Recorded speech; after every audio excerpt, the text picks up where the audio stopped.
The past is always present on nights like this.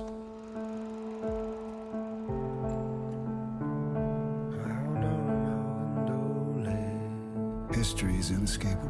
When you have success, it only lasts for a few moments. Looking down on you. And moments like this don't happen every day. It's out of my hands for now. Here in Bama, the values run deep. Out of my hands for now. There's an expectation, but I don't expect to fill Coach Saban's shoes. I can't just walk away. Every player knows the Georgia-Alabama game's impact on championships. The game is over. It's what we remember that makes us stronger. Georgia conquered the Crimson Tide. Success is never final. Touchdown! Alabama wins! Georgia knows. Alabama breaks. Georgia hurts. It's what you do now. You gonna take what belongs to you. Now I'll find this flower ride. And all I believe is stand behind and smile. Rise to what's next. Watch the game lights up in fire. A storied rivalry burns, crimson and red. It's out of my hands for now. Another chance to rewrite history. You always have to be ready for the next challenge. So let me in.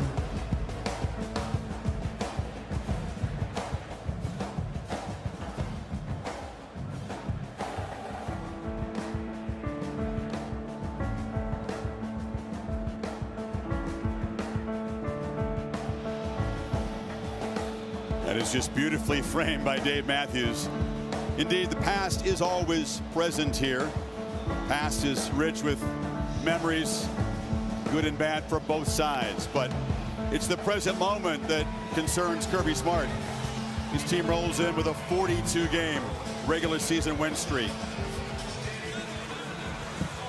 They've been unable to hold leads against Alabama in big moments. All 5 of his losses to Saban, they led by at least 7 points.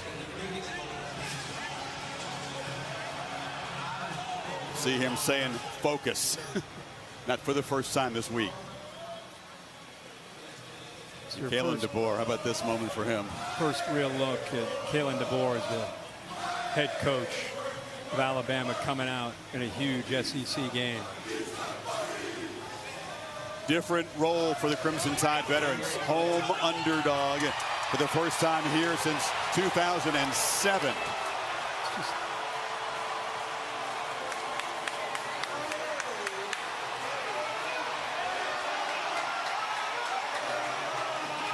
Used to seeing Alabama very businesslike in the warm-ups, Kirk. They were pretty emotional tonight.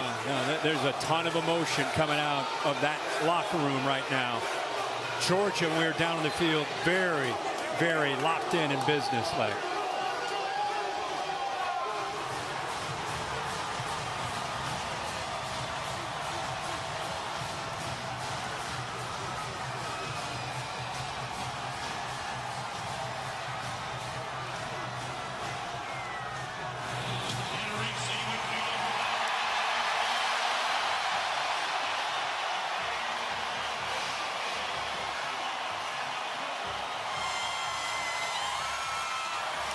It feels just as cool, and I don't mean the temperature, in late September as it does in December or January.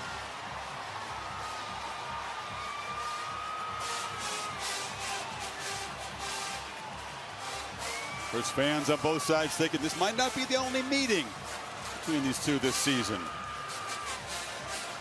I don't care how many big games you and I do. I still get chills when we get ready to call one of these games, when these two teams like this, of this caliber, run out in the field, and the energy and the buildup of a big college football game. There's just nothing like this. There is Carson Beck. Denied a chance to play for that championship. He saw his predecessor, Stetson Bennett, win a couple of them. One of the reasons why he came back for another year at Georgia, because they fell short against this Alabama team. And his counterpart, Jalen Milroe. Both guys' seasons ended in heartbreak.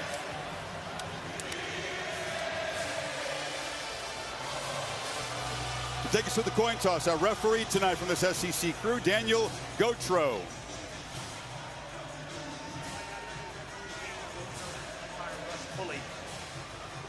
This side is heads. This side is tails. Georgia, you are the visitors. What is your call? The call is tails. It is tails. Which way would you like to kick? Kick towards them. Georgia has won the toss and elected to defer. They will kick from the south end zone. Good luck, gentlemen. It'd have been a huge shock if Kirby Smart did not defer. That is clearly the pattern. Monstrous game. Great to have both Holly Rowe and Laura Rutledge on the sidelines. Laura on the Alabama side with Kalen DeBoer. Thank you, Chris. Coach, it's almost time for kickoff in your first SEC game as the head coach of Alabama. What was your message to your team? Man, if you can't feel it, we got to check your heartbeat. This is awesome, you know, and guys are ready. They poured into the work, the preparation that it takes to be confident to go out here and play tonight. And so we've got to embrace it and love the fight. 4 quarters.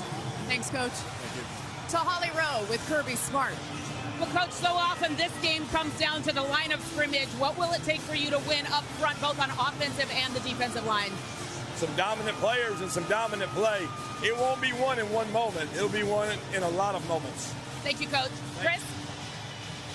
It's been a lot of fun to focus on the line of scrimmage. The big guys up front who each believe for both sides, on both sides of the ball, that they are the determining factor in this game. Peyton Woodring for the Dogs, the second-year kicker, will send it away.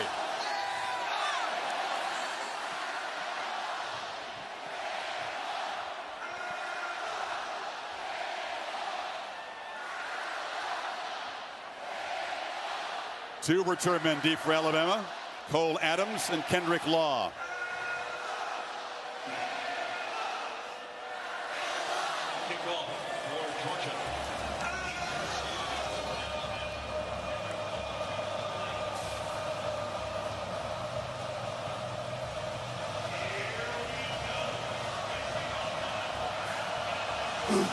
Woodring boots it high, but it's returnable. Law from the 5. Gets a crease, and Kendrick Law falls forward out to the 33, and that's where Jalen Milroe will set up. Again, the 14 total touchdowns through 3 games, and he has avoided an interception so far.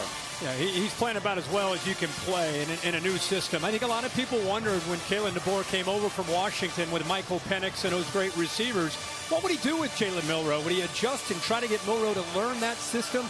Or would he take advantage of the skill set? And that's obvious what he and his staff have done with number 4. A year ago at this time, Milroe recovering from a benching against USF. Far different landscape tonight. Justice Haynes gets the start at tailback, but a throw in the first down, and it's complete to the prodigy, Ryan Williams. You may know that he's 17 years old. He's been one of the stories of this month of college football. No doubt about it. He's very electrifying. He's one of our impact players, along with Parker Brailsford. Brailsford, the center that transferred over from Washington. Big-time matchup for him. And you see Jalen Walker. Keep an eye on 11. When he gets after the quarterback, he's as good as anybody, and, of course, starts in the back end. 2 plays, 2 throws. This is Jeremy Bernard.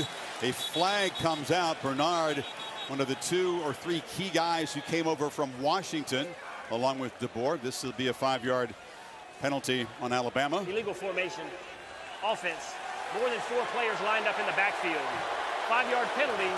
Remains second down. Yeah, that's part of the youth that you talk about with Ryan Williams. He's 17 years old. You only can have 4 in the backfield. You can see both these receivers in the backfield, and then you got the 3 over here.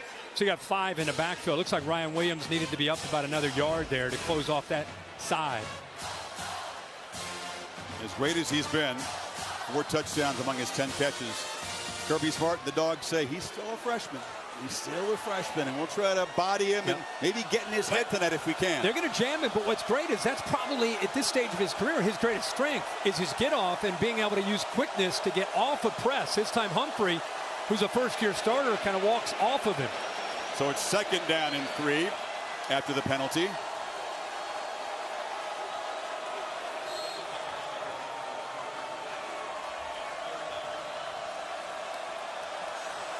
Second and 8, I should say. We'll get things started. There we go.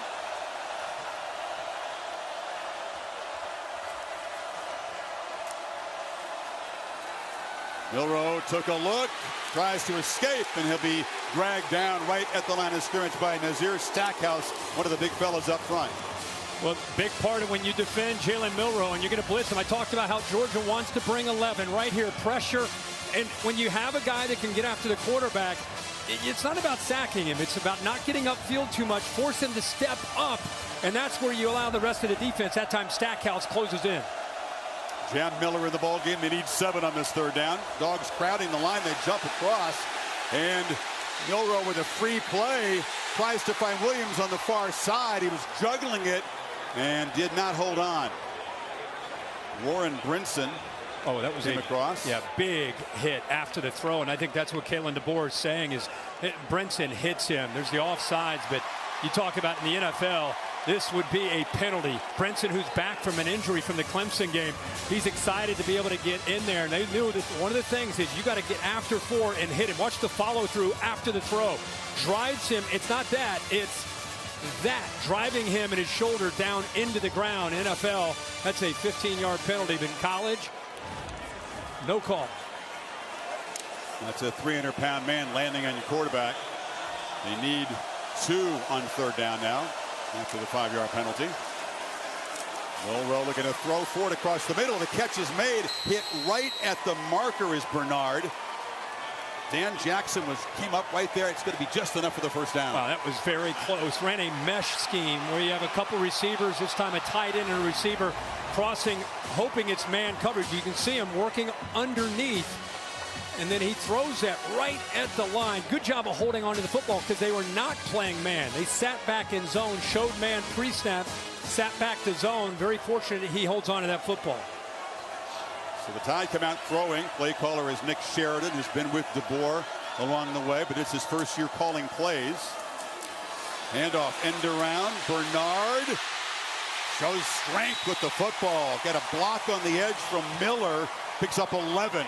Tide in Georgia territory. Yeah, you're going to see this a lot tonight because he has the ability on this jet motion to either read this and pull it or he can give it.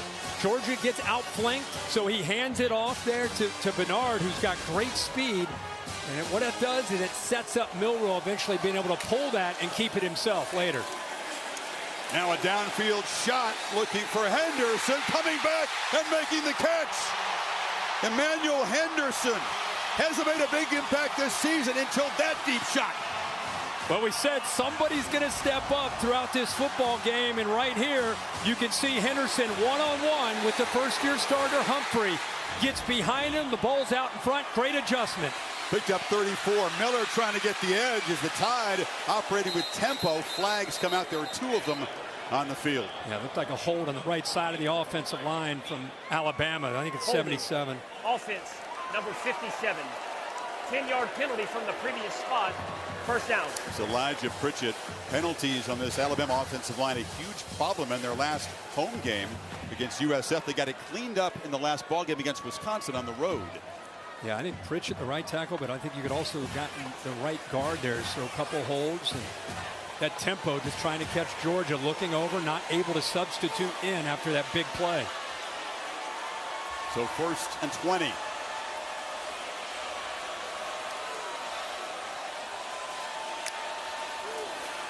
Pressure comes. Milroe escapes. Jalen Milroe flashes the strength and the speed and makes a positive play out of a near disaster. What a play, because Christian Miller comes free. They bring both their middle linebackers right here, and by bringing that, they create an opportunity for Miller to come free. Nobody picks him up. Kirby Smart told us this week, it's one thing to get to him, but we got to be able to bring him down. Miller's right there and olays him. That gives you an idea of the quickness of what number 4 can do to this defense. Yeah, I said, what are the issues? Major issue, tackling number 4. Did not happen in that SEC championship game. Georgia hasn't allowed a touchdown all season long, 16 consecutive quarters. And 2nd and 4, keeper all the way. Stiff arm, Milroe knocked out at the 2 by Jackson. Oh, it puts so much pressure on a defense's eyes, the safeties, the linebackers. You have to respect the running back, and if you just get one step inside, he sees it, feels it, pulls it, and gets around the corner. And it's the suddenness that goes along. He's got great speed, but to me, it's the quickness, the lateral quicks, and the burst that he has at that quarterback position that makes him so tough to defend, along with the physicality. Look at the guy. First and goal. And another whistle before the snap.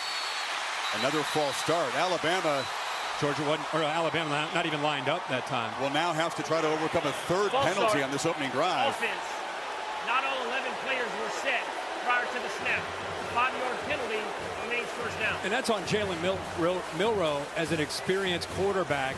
Now, you've got a young receiver right here at the top, number 2, just trying to get set. Not quite, I don't think any of them really had an opportunity to get set for a beat. This guy came through the backfield.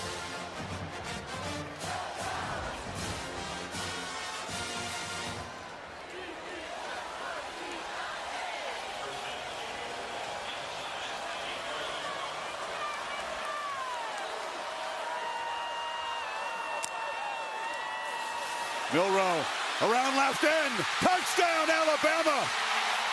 What an opening drive as they overcome their mistakes and draw first blood.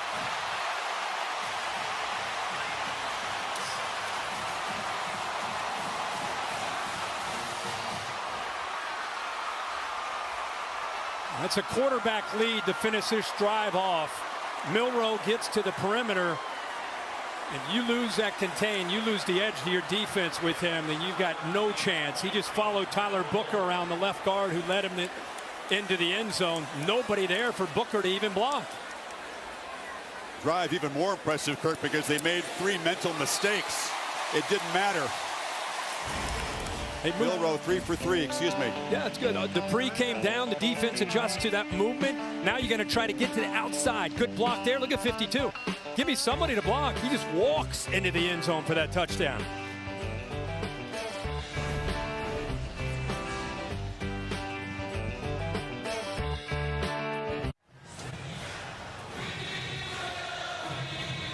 Emphatic start for the Crimson Tide. 8 plays.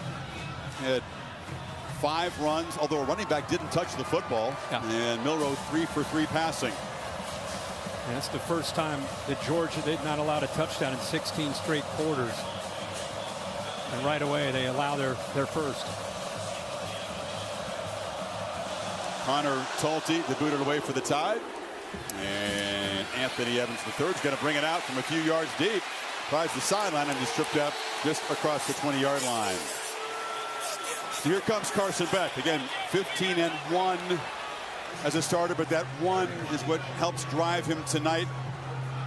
Hasn't been electric. They're searching for kind of big plays downfield. Had a few against Clemson, but really none on the road against Kentucky. No, not at all. And I think it's paramount that they get this offense established early. Remember, they got a first-year center. Your starting right guard and leader Tate Ratledge is out. You got a young guy stepping in there, so keep an eye on that right side of the offensive line is what Alabama really wants to challenge. Trevor Etienne, transfer from Florida, can certainly be an electric running back. Beck straight back on first down across the middle. It's a dart. Accurate throw to Dominic Lovett, and he's got a first down across the 35, pick up 15. We just talked about how we saw Alabama come out and got aggressive. Carson Beck, very first play, used the back, pulled the linebacker. Good job. They're very focused in, as you mentioned, on Etienne. Creates a nice opening there right in the middle. Easy for Carson Beck, who's incredibly accurate, one of the most accurate quarterbacks in the country, just settle into this game and into this atmosphere. We knew the challenge would be real. You can't replace Brock Bowers, one of the greatest tight ends we've ever seen in this sport. Ladd McConkey was a big play guy. So putting the pieces together. Beck will take a deep shot. A one-on-one battle downfield off the hands of Arian Smith. He's a guy that can take the top off of defense, and they challenge the true freshman Xavier Brown. Well, the safety from Alabama came down late. They showed too high, and then the safety ends up coming down, so he knows right away, I got a shot. I'm going to challenge these young corners. That's a true freshman corner. How about the ball here? Arian Smith against a true freshman, Xavier Brown. You take that every single time, puts it on the money, and Smith unable to hold on to that big gain. The catch that he should have made. Last year in high school, this year you're covering a speedy receiver in a game like this. On the edge, ETN can also hurt defenses as a receiver. The ball is loose. Bama pointing that they have it. No signal yet. It'll be Georgia keeping possession. That ball came out. He was spinning, trying to make plays right into the traffic of the defense, and the ball came out before he touched the ground. The ball's out there. Dylan Fairchild, the guard, made the recovery. It's violent in there. You better have both hands on the football. Yeah, he spun right back into the defense. And before this 3rd and 6. The previous play is under video review. So Daniel Gautreaux saying that replay official John Allman and the replay center will take a look at this. Clearly it was a fumble. Let's watch the recovery. There's Fairchild right there. Justin Jefferson looked like he knocked the ball loose.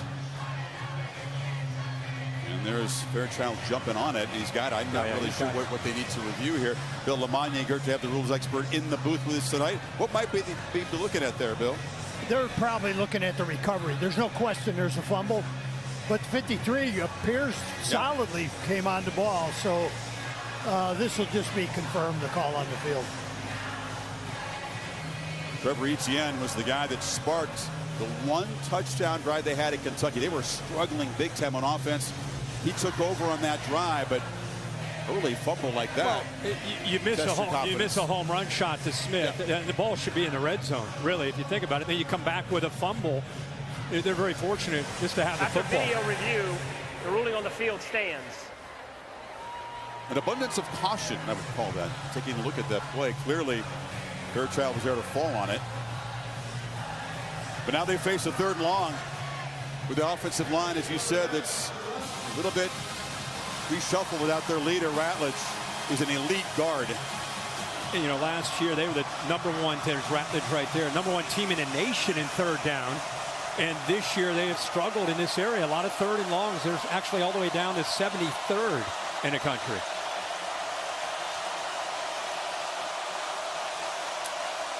Tide rush 3. Beck loops the ball downfield. There's a battle there. Flags come out as Lovett made the catch. Devontae Smith in coverage, but this looks like an offensive pass interference. Pass interference, offense, number 6. 15-yard penalty from the previous spot. Remains 3rd down. There's going to be some battles on the edge tonight. Yeah, there's battles everywhere. There's great one-on-one battle. He's right in the slot. What a matchup. Goes downfield against Devontae Smith. Definite a push off. Great job by the officials seeing that. Separation. They call it on Lovett, who needs to have a big night tonight for this Georgia offense, getting some separation without the push off and making plays after the catch. Now Georgia goes way back on 3rd down. 3rd and 21. This crowd of 100,000 strong on their feet, roaring, waving the pom-poms.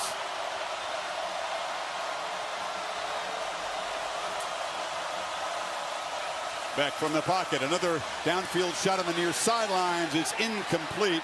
Colby Young, the transfer from Miami, made the catch, but way out of bounds. Damani Jackson in coverage, and Georgia missed opportunities and self-destruction on that possession. Yeah, this time we saw the corner, Zabian Brown on one side. Now you see Damani Jackson on the other. Remember, Alabama lost both their corners. Terrion Arnold to the NFL, to the Lions, and Kool-Aid McKinstry also off to the NFL. And like you said, Chris, some very emotional one-on-one battles tonight on the perimeter on both sides.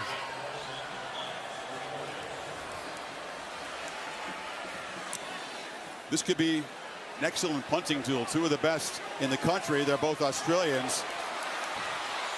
Driven back inside the 20 is Ryan Williams. Never really seen him in that role yet tonight.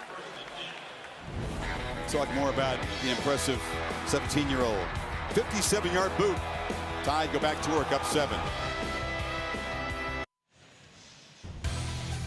Tonight's Sonic drive-in recap. Alabama's opening possession. Well, he did everything you want him to be able to do. Ryan Williams, the freshman, with a big play. This is a surprise one-on-one matchup. Henderson makes a great play. Had the sack. They missed that opportunity for about an 8-yard loss. And I think Bama put their foot on the accelerator after that. And they end up walking into the end zone to cap off that drive for the first touchdown of the night.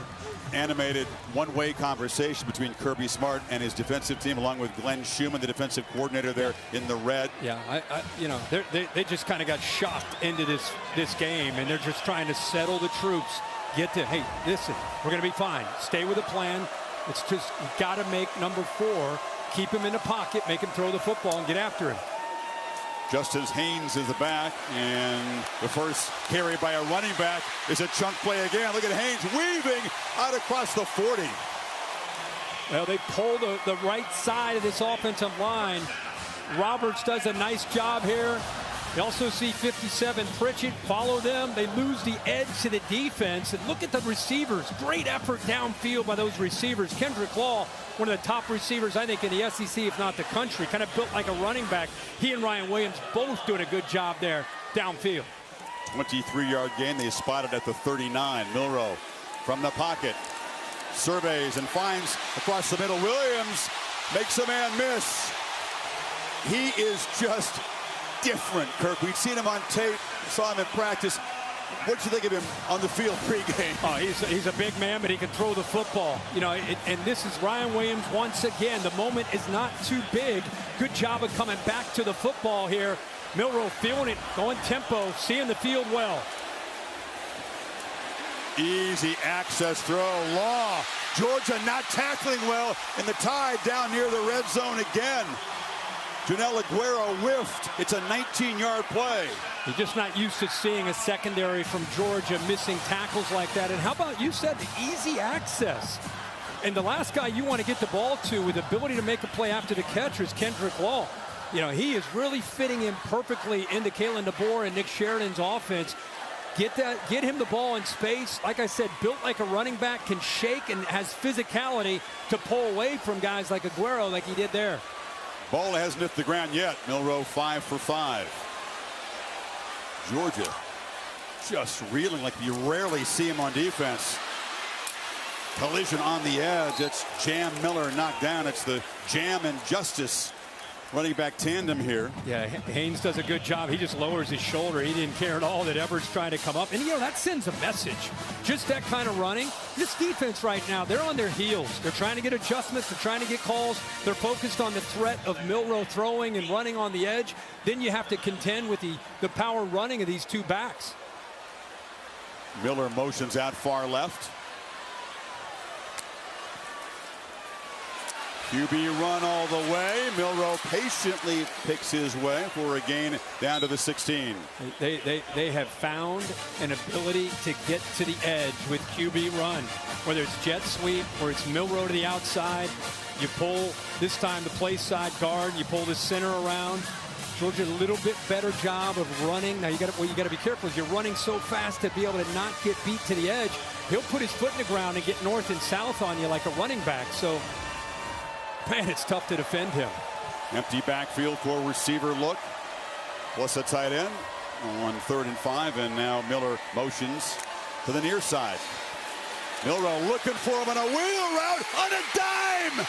The Tide.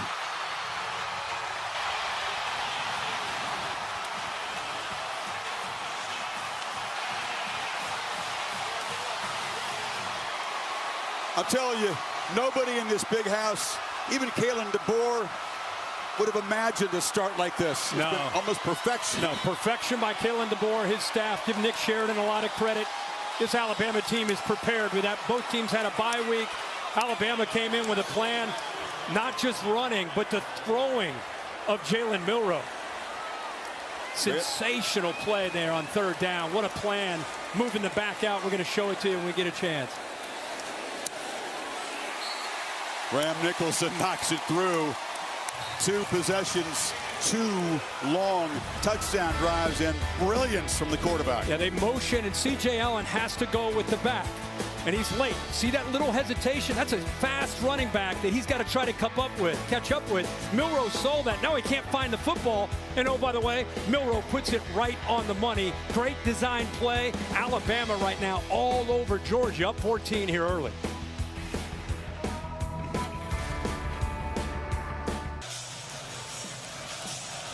Crimson Tide throwing huge punches early, Kirk. They're not jabs or body shots. These are haymakers upside the head. No. They've landed a few of them. I mean, this is about as well as you could hope for a start if you're an Alabama fan. Milroe 6 of 6 for 100 yards, mixing up run and pass. It's been perfect plan. Fair catch signaled by Anthony Evans. You know, Carson Beck and Georgia have not been a fast starting offense. Didn't find the end zone against Clemson in the first half. Had their worst first half yardage output in 15 years against Kentucky. They got to get it going here. Yeah, they do. And I think this is where, you know, you're a veteran. You're viewed as, you know, at the beginning of the season, Shedeur Sanders, Carson Beck, Quinn Ewers. I mean, you're the guy. And this is where you got to really rally the troops. It's a long game, lots of ups and downs. This is where his leadership, poise, and playmaking ability got to step up here on the road.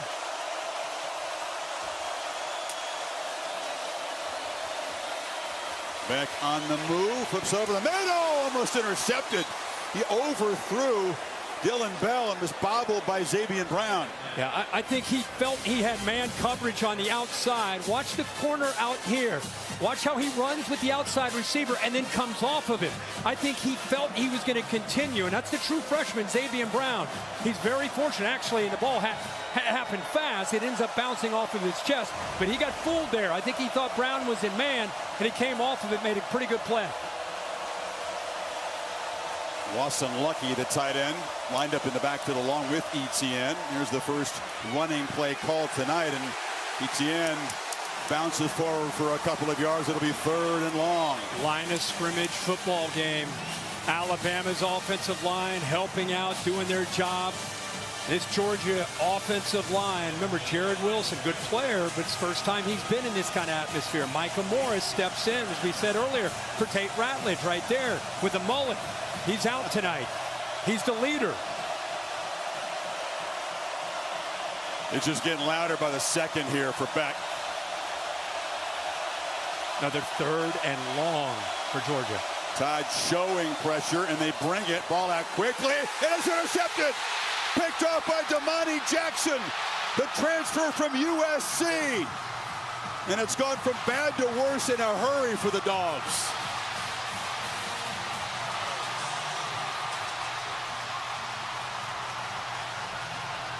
Georgia's first turnover of the year, Kirk. Here's the AT&T clicker. What he saw was 7 guys up tight.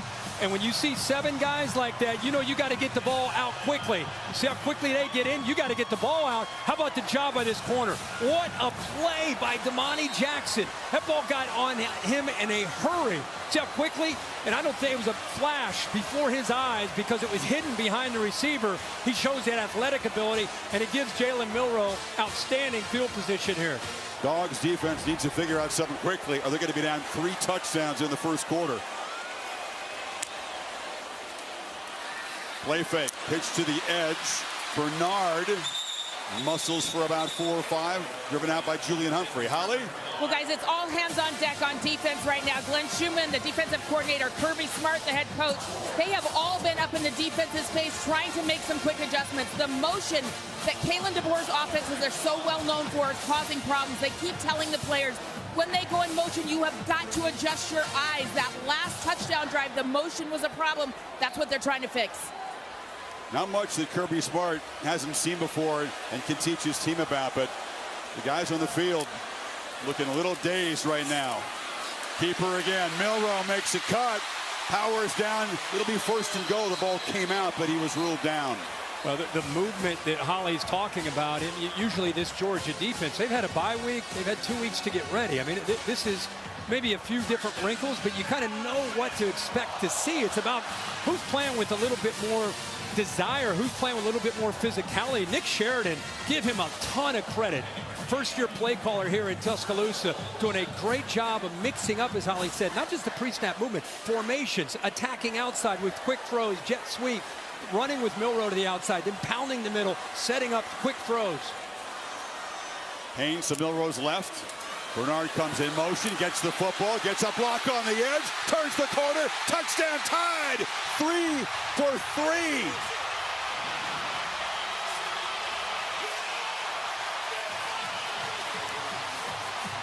Have I told you that they're attacking the edge?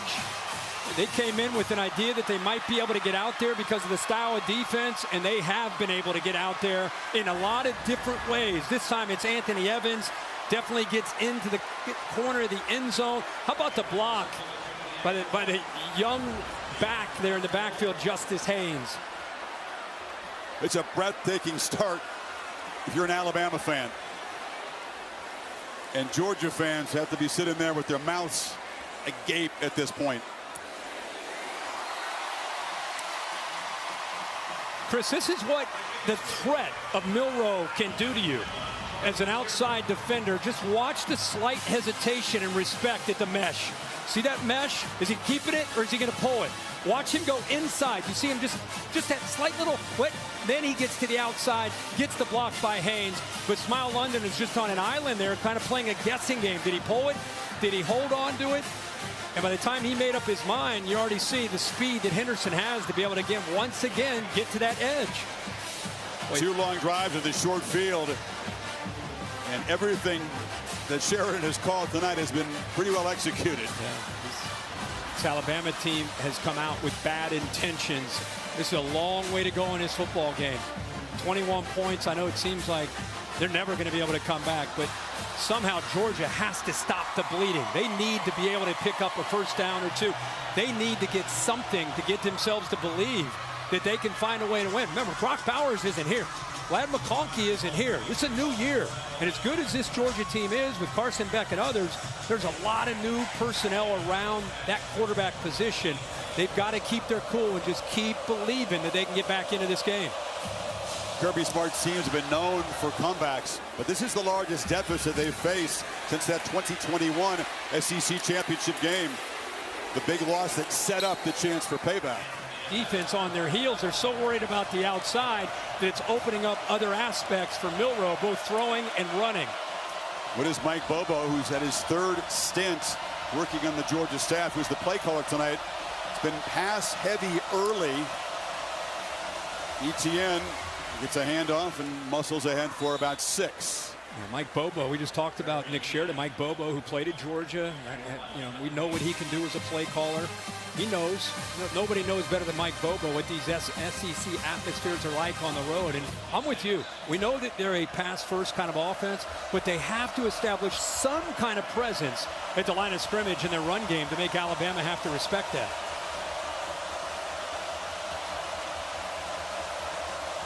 Up tight with coverage. Hand off to ETN again. He slipped as he tried to make a cut. There was heavy track in front, and Keon Sabb, the safety transfer from Michigan, was filling. It is a battle in the trenches. Dylan Fairchild, the left guard. Watch him get into a battle right here. He's trying to help out on a double team. They lose that one. I mean, Alabama is strong in the inside. They've got some experience in Tim Keenan, Tim Smith, Latham, and Overton, who've helped out this year. They're just trying to two-gap there and hold the point as well as they can and keep those linebackers free. Some things have changed, some haven't. Alabama is strong in the middle. You can say that again. 3-man rush on 3rd and 4. Back all kinds of time. Pats the ball. Throws it inaccurately. A flag is down. Dominic Lovett was coming on a crosser, and the quarterback missed him. That was another mesh route, trying to set a pick. Pass interference.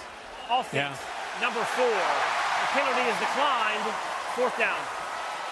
The tight end dealt, and here comes the punt team again. Yeah, just trying to set up a mesh where again, it's a crosser right in front of the quarterback. You're just kind of hoping that Delp will set up a screen for this receiver to come free if it's man-to-man. And this time it's not man-to-man. You can see the safety coming down. That receiver would have ended up being open, and it was Levitt. Mankirk, a 6-yard gain on 1st down, and they still go 3 and out again. This is not stopping the bleeding. And Milroe and company are about to get the football back. Final minute of a very, very one-sided first quarter. Think he's got any confidence right now? I mean, he had confidence coming into this game. You know what?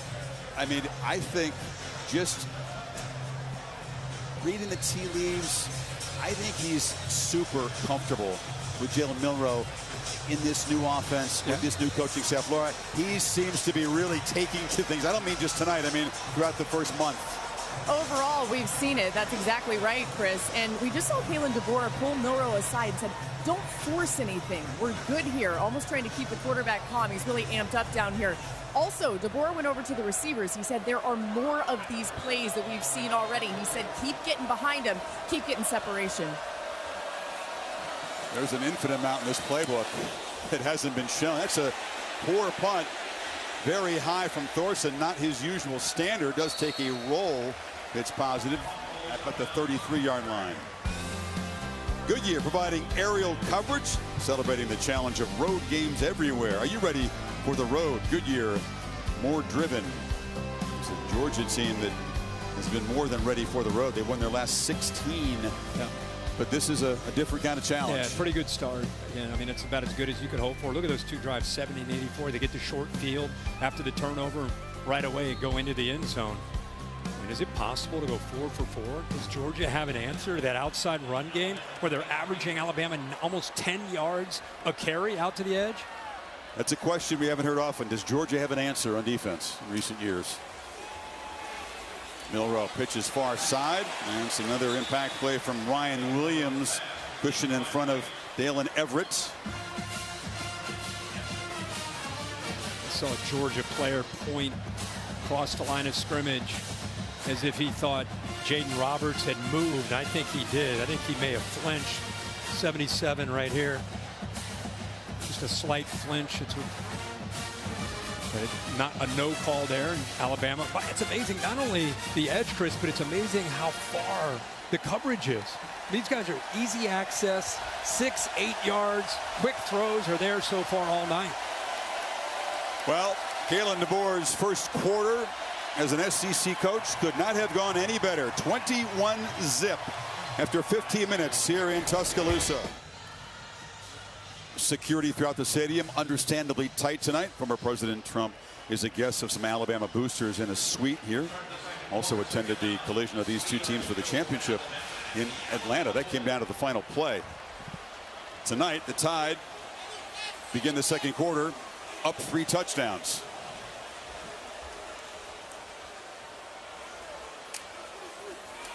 Pressure picked up easy across the middle. C.J. Dupree, the tight end, rumbles into Georgia territory. Whatever they've shown, Alabama's offense has been an answer. Yeah, no doubt about it. This is an offensive line that struggled against USF because they had some injuries to the tackle spot. And now with Proctor at left tackle and Pritchard back at right tackle, see the communication. No issue at all. Georgia comes after him. Easy slide, easy pickup. Plenty of time for Milroe. And that void with those two backers blitzing, wide open after that blitz pickup there by the O-line. 213 yards on their first 19 plays. Georgia hadn't allowed a touchdown all season. They allowed 3 in the first quarter. Tide threatening to add to the lead.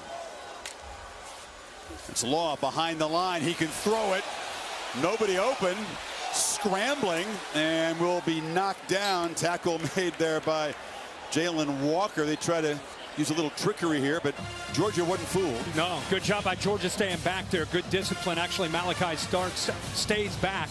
They're trying to figure out if this defense is just so desperate. They're going to fly around. The edge has been hurting the defense. But all those safeties flying. Nope, good job. Head on a swivel. Stark stays back. Rest of the defense, good discipline there on that play on 1st and 10.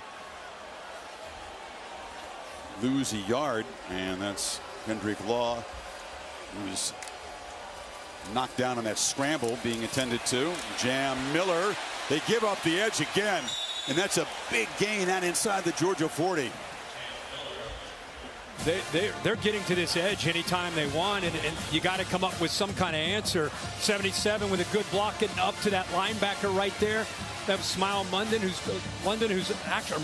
actually eventually able to push him out of bounds, but another positive yards. Tied 2 for 2 on 3rd down. Need 5 here. And it's a trick play. The clap by Milroe. They hand it off to, or direct snap, I should say, to Miller. Trying to catch the dogs napping. They stop him short of the marker. Yeah, it was great because he does his clap when he takes about 4 steps. Well, just watch him walk away and then watch the clap. Bang. That's when you snap. try to catch the defense again sleeping. So they've thrown a few wrinkles here. Get the ball out to Law, double pass, try to get it downfield, and then this time test the defense's discipline again there with that trickery with the quarterback walk away. Need about a half yard here on 4th. Milroe, keeper. First down and more. Tight roping down the sideline. Touchdown. Unbelievable start for Milroe in this offense. 36-yard lightning strike.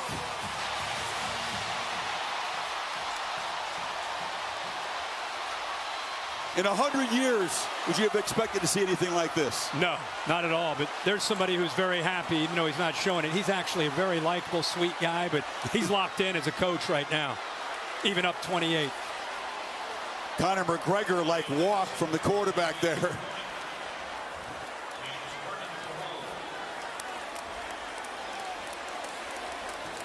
Nicholson has only attempted 1 field goal this year. A lot of PATs, so you may see a whole lot this season from this offense. No doubt. He's reading this, Chris. 4th and about a half a yard. Georgia sells out. This is zone read. Pretty simple. Read this man. Huge collision right at the mesh point. Hands it off, actually shows it, and then pulls it out. And then it's a foot race. Gets to the corner. Nobody is going to catch Jalen Milroe into the end zone. Too strong, too fast, too poised, too well prepared so far for the Dogs. A little stoic fist. All smiles on the Alabama side. Jalen Milroe 9 for 9, 128 yards. He's also run it for 78 yards and a couple of touchdowns. Wow. 4th downs important early in that SEC championship game a year ago. This is Roydale Williams, 2-yard gain. They scored 2 plays later. Isaiah Bond was a big part of the victory. Here's a diving catch. Later on, he would be huge in the drive that answered Georgia's threatening drive late in the game. Touchdown run reminiscent. Yeah, very much so. You know, you just keep saying, okay, is Georgia going to be able to hit some plays? Are they going to be able to get some first downs? They have 10 plays overall. Bama has 15 plays in Georgia territory. ETN off the left side. Doesn't take much space for him to get loose. Picks up 11. Yeah, first time we've seen Georgia up front win that battle, and it's nice we can get ETN running downhill. Big tight end Oster dealt with a nice block there on the left edge. They brought the right guard around, picked up a good block on a backer. Nice play. Some tempo from the Dogs here, down 4 scores. ETN hit hard, picks up 3. What I like about the tempo isn't, well, it's obvious you're down 28, you better get going. It's not obviously that. It's what can we do to try to get this aggressive defense a little bit on their heels. They're rotating a lot of bodies, playing with a lot of confidence, not worried about anything right now downfield. So you go a little tempo, try to take away that edge that they're playing with. Last time they were down 28 was against Joe Burrow in that overwhelming LSU offense in the SEC championship game. 2nd and 7, pitch on the edge. Love it. Short gain. Zabian Brown. Whistle had blown, no fumble. He will set up another 3rd down. We're talking a lot about Nick Sheridan, how he's dialing things up. How about Kane Womack, the new defensive coordinator this year? I mean, it looks like they bring pressure. It's almost like are they dressing 13 or 14 guys out there? They bring blitz, and now we got eyes on the football. They don't have their backs to the ball. They got their eyes on the football. They see that quick pass and answer to a blitz, and they got 2 guys leveraging the football. It's beautiful. Walking up again. Need 10 on 3rd. The time they back out of pressure, just a 3-man rush. Beck is still flush. Long way to go with his legs, and he'll get knocked down about a yard short of the marker. Yeah, Kirby's going to have to go for this. This is almost, you could say, do or die, down 28. At your own 45-yard line, 4th and 1. You know, we talk about this game being physicality. Who's going to win the line of scrimmage? It's been all Alabama. Well, here you go. 4th and 1, ball at your own 45. They think you're going to run inside. It's really hard to run inside. I don't know if you do that. I may want to try to maybe fake it in the middle, get on the edge. I don't know if you want to run into the teeth of this defense. Whistle before the snap. And Alabama takes a timeout. Something that the board didn't like the look of pre-snap. That would have been a stop. Would have been a stop.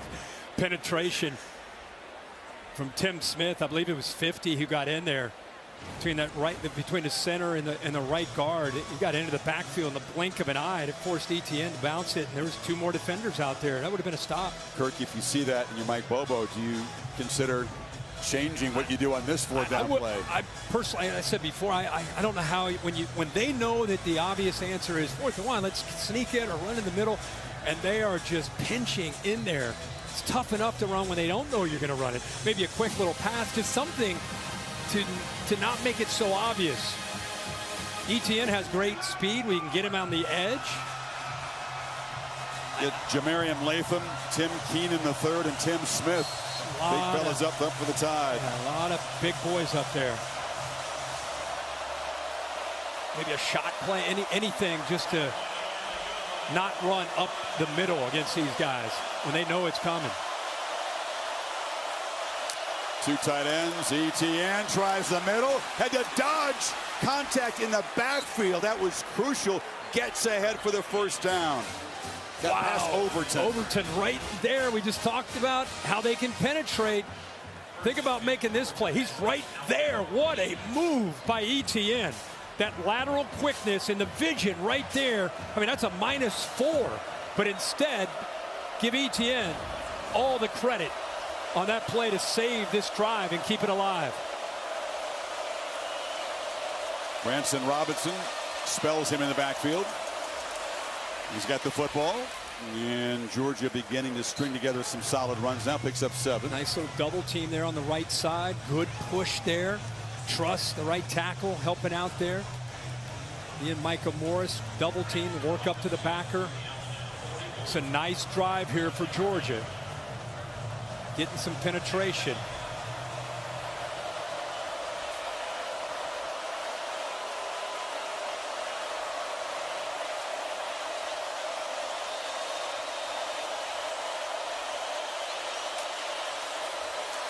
Come after Beckett's picked up, and the catch is made by Dylan Bell just behind him there, but another 1st down. Yeah, Malachi Moore brought the blitz from the field. He had a double slant behind that blitz. See the blitz right there coming. He could have gone to the inside to Smith, elects to go to the outside to Dylan Bell. What an adjustment there at a crucial point in this game. They need every opportunity to gain positive yards. Great adjustment, back that ball behind him.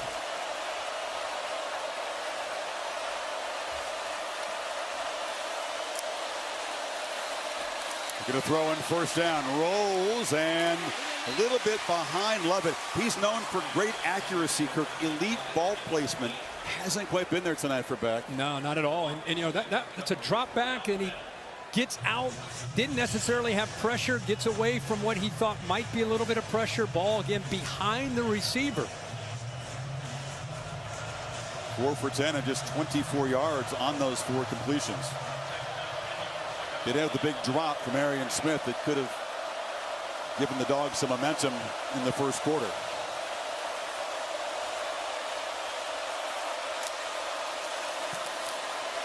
Good protection.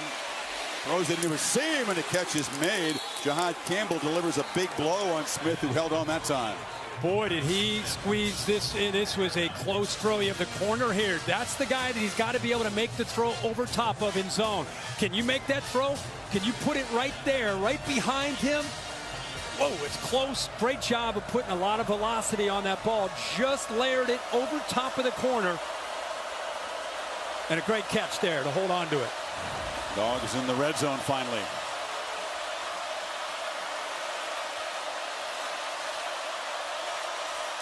Tight power formation, and it's an end around to Bell.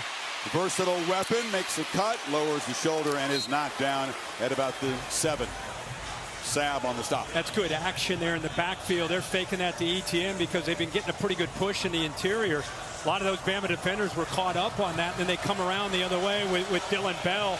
Pretty good block there by the tight end Delp to help him out. They got to finish this drive, obviously, with a touchdown. 7-minute mark here in the 1st half. It's a 10-play drive so far. Tough to do against an Alabama defense. Sustained drive.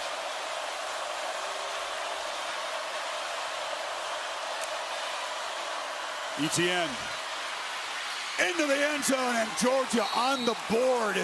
A desperately needed answer to all the haymakers the Tide have been throwing. Let's watch the left side here. You got the receivers getting involved here, the AT&T clicker, the backup tight end Lucky.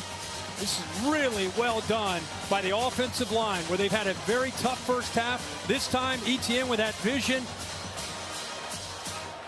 Offensive line able to get up to those linebackers, receivers getting involved in the blocks. There's the answer we've been waiting for from Georgia. ETN had the 4th and short conversion. Gets into the end zone. Let's go for Dos. Brought to you by Dos Equis as they try to cut the lead here. The 20. Cash Jones in the backfield. Bet scanning. Creates on the run and throws it low. And that is Cash Jones. And from Brock, Texas, are a couple of flags down in the end zone, so hold on. Pass interference. Offense, number 11. 15-yard penalty from the try spot. We will retry the down. That's the 3rd offensive pass interference call against Georgia tonight. Boy, oh boy. You know, he's just trying to, again, kind of create a screen or a rub. Let's keep an eye on this, Chris, and see what you see from Smith, a veteran receiver. I mean, they're both locking up. I mean, you really look at holding either way there, Bill. I mean, he's trying to keep his hands up to make it look like he's running a route. I think at the initial contact, to me, you could see the defender locking him up there. I think that was Devontae Smith. So that changes the call. They're going to go for Uno here. Peyton Woodring. That's yet another mistake in the Georgia column tonight. But a positive 11-play, 75-yard drive took more than 5.5 minutes. Got the running game going. Better blocking up front. Some nice throws by Carson Beck. But now DeBoer's offense back on the field. Can Smart's defense come up with a stop? Haven't yet. And then 4 years later, Stetson Bennett down at Mitchell in the 4th quarter, then found Brock Bowers in Georgia with that pick 6 to seal it, won it by 15. 9 years Smart worked here under Saban. This is year 9 at Georgia. And Georgia fans feel like, okay, Nick Saban moving on. This is our time to really stamp our authority on the SEC and reclaim the crown. Kings College football. They felt like that loss to Bama denied them a chance to go win another one. They feel like Michigan's kind of borrowing the throne, and they felt coming into this game they were going to rightfully reclaim their spot. That's why we play the ball games. Well, they have been waging a tug of war for all the trophies, really, since 2014. And Alabama, Big Al, has been pulling his weight. Love the animal soundtracks here. Dogs are going to bark in a second here. Answering those 5 SECs. 21, 22. Uga having his turn. And they dominated the entire 23 until Atlanta. And now we're back to 24. Starting to lean a little to the right, but it's a long way to go. Keep saying that. Be careful. 4 for 4, this offense. As Georgia come up with answers. Tied, a long field to go. Milroe looking to throw on 1st down. Again, it's Dupree. It was easy access, and then yards after the catch out across the 45. Flags come in very late. 21-yard gain. Yeah, again, it's a long time since we've seen Georgia's defense not just give up easy access, but then the missed tackles by Starks and then more yards. Unnecessary roughness. Offense, number 52. Hitting a player not actively participating in the play.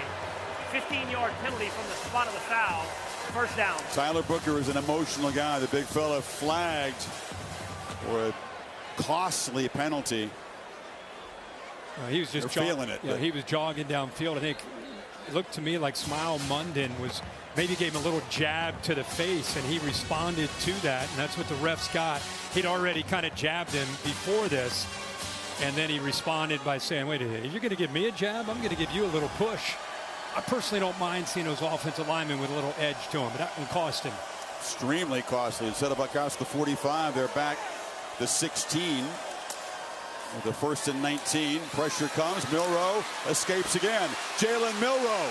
Look out when he builds momentum. Gets a couple blocks on the edge. Can't get near him, can't bring him down when they do. It's almost like watching a guy in middle school who just is the best athlete on the field. And this is SEC football. He's running away from really talented, superior athletes. They were way behind the sticks. And now after that scramble, he's able to pick up a first down. A lot of these defenders had their backs turned to Milroe, which is a no-no against him. They made some mistakes, 4 penalties on offense, but he's just been the eraser. 10 of 10, 134. Back behind the chains. Doesn't matter. Let's just take off for another big run. He's over 100 yards rushing tonight. Looking to add to his passing total. Long throw. Easy catch by Bernard, who was open again in front of Jalen Walker. Tough matchup for the linebacker. Yeah, very, very tough. Yet man coverage on the outside. It clears. Watch at the bottom. Ryan Williams matched up there. He's just going to clear that, which opens it up nicely for Henderson there. And how about the accuracy and the rhythm of Milroe? How much fun is it to watch this guy throw the football tonight? Now 11-11 for 149 and over 250 yards of total offense in the first half. 3 total touchdowns, 0 incompletions.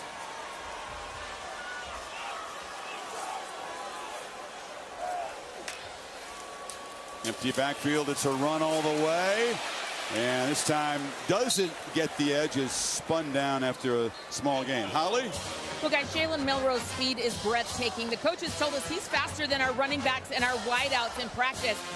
I can tell you how you know he's really fast. The new EA Sports college football game, he has the highest speed rating of the top 100 players at the quarterback position. This guy is blazing fast down here. It's a hard adjustment for this Georgia defense. It looks like a video game, doesn't it? This start for the offense. Limited to a 2-yard gain that time. Second down. Pressure picked up. Low throw. And going down to get it is Bernard. Ruled a catch. And it'll be 3rd and 1. Keeps the streak alive at these receptions. That time misses a little low, but a pretty good catch by these receivers. Tied. That's going to be looked at. They were trying to get him play fast. On the field is a completed pass. That went right through his hands. Play is under video review. And Lamagna, I don't know that we need your years of expertise to tell us that ball hit the ground. It did hit the ground. He had a great chance to get his hands under it, but it slid right through there. Tough call for the officials on the field to see, but it did hit the ground. You know, the other thing Chris he's doing a good job of, and I think it's Nick Sheridan allowing him just to feel comfortable and make the reads. It's not like he's looking at one guy. He's throwing it to Ryan Williams, Bernard, Dupree, Law, a lot of these guys are getting involved. We'll sort it out. Be expected to be 3rd and 8 when you come back. Pretty easy replay review. It is the first incompletion of Milroe's night, and it sets up a 3rd and 8. Kobe Prentice, receiver, lining up in the backfield. Now he'll go in motion. Dogs are showing some pressure. Rush 4. Milroe has to escape again, flips it, and the catch is made to Robbie Oots. And he's down near the marker, and DeBoer, if the pattern holds, will go for this on 4th down. Oh, yeah. Yeah, with Jalen Milroe back there, ability to run it or throw it. Playbook is wide open. They're up 21 at the 35. You have to go for this, and they are.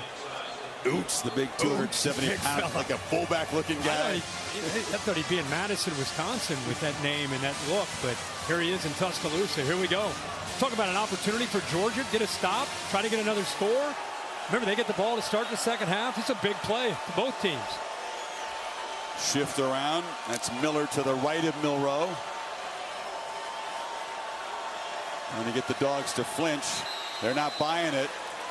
Georgia disciplined that time, and DeBoer spends a timeout.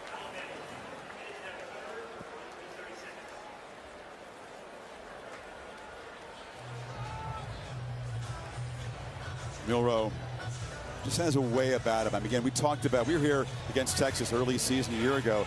The turnovers, the fans in an uproar. They don't play him against USF.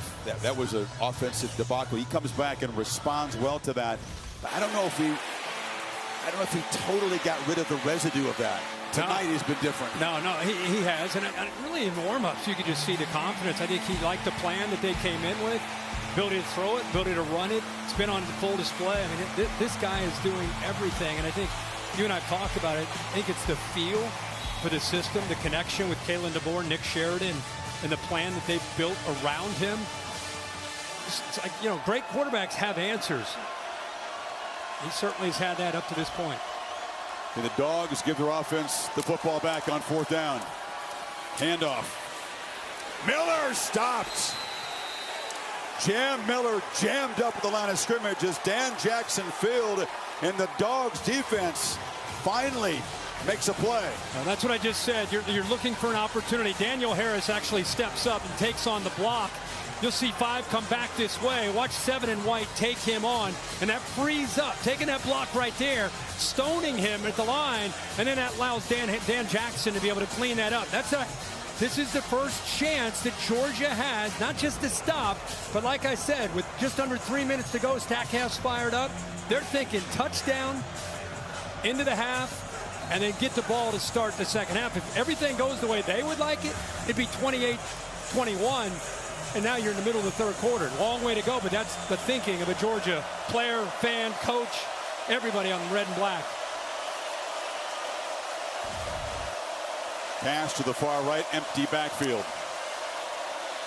3-man rush. Beck surveys, throws it right to Alabama. It's picked up by Jahan Campbell. A disastrous turnover just when the Dogs had momentum. The 2nd for Beck tonight. Well, he's trying to hit a seam here. He needs to put some air under this to be able to get over the linebackers. And I really think if you look at Campbell, how much he's improved. He and Lawson together in the middle. Here he is right here. Here's the seam. Watch it open up, but he's got to be able to clear the linebacker. That's a tough throw with a safety also in the middle of the field. Throws it right into the chest there of Campbell, who just reads his eyes and brings him right back over there. Hits him right in the chest. Poor decision by Beck after the big stop by the Dogs defense. Campbell, part of a tremendous linebacking core at Alabama. He's strong off the edge, rushing the passer, and he can play coverage too. Dupree spins, takes a big shot, and gets down near the 13. Think of the psyche of that Georgia defense. You just came up with your first stop of the game. There's Campbell celebrating. You get your first stop of the game. You're over there just getting some water. Schumann's congratulating you. First play, pick. You got to go back out on the field. That is a tough ask now to stop this offense with the way they are humming. Aggressive approach against this sudden change defense. They get 13 on 1st down. Try the middle, and that one is stopped cold. Gabe Harris Jr. with the stop. Boy, Carson Beck, a guy that typically makes good decisions. 2 interceptions tonight. I think that's his first career multi-interception game in his career. 2-minute timeout. Carson Beck's going to have to shake off another mistake if he's going to lead a massive comeback. Bama threatening to add to a 21-point lead here.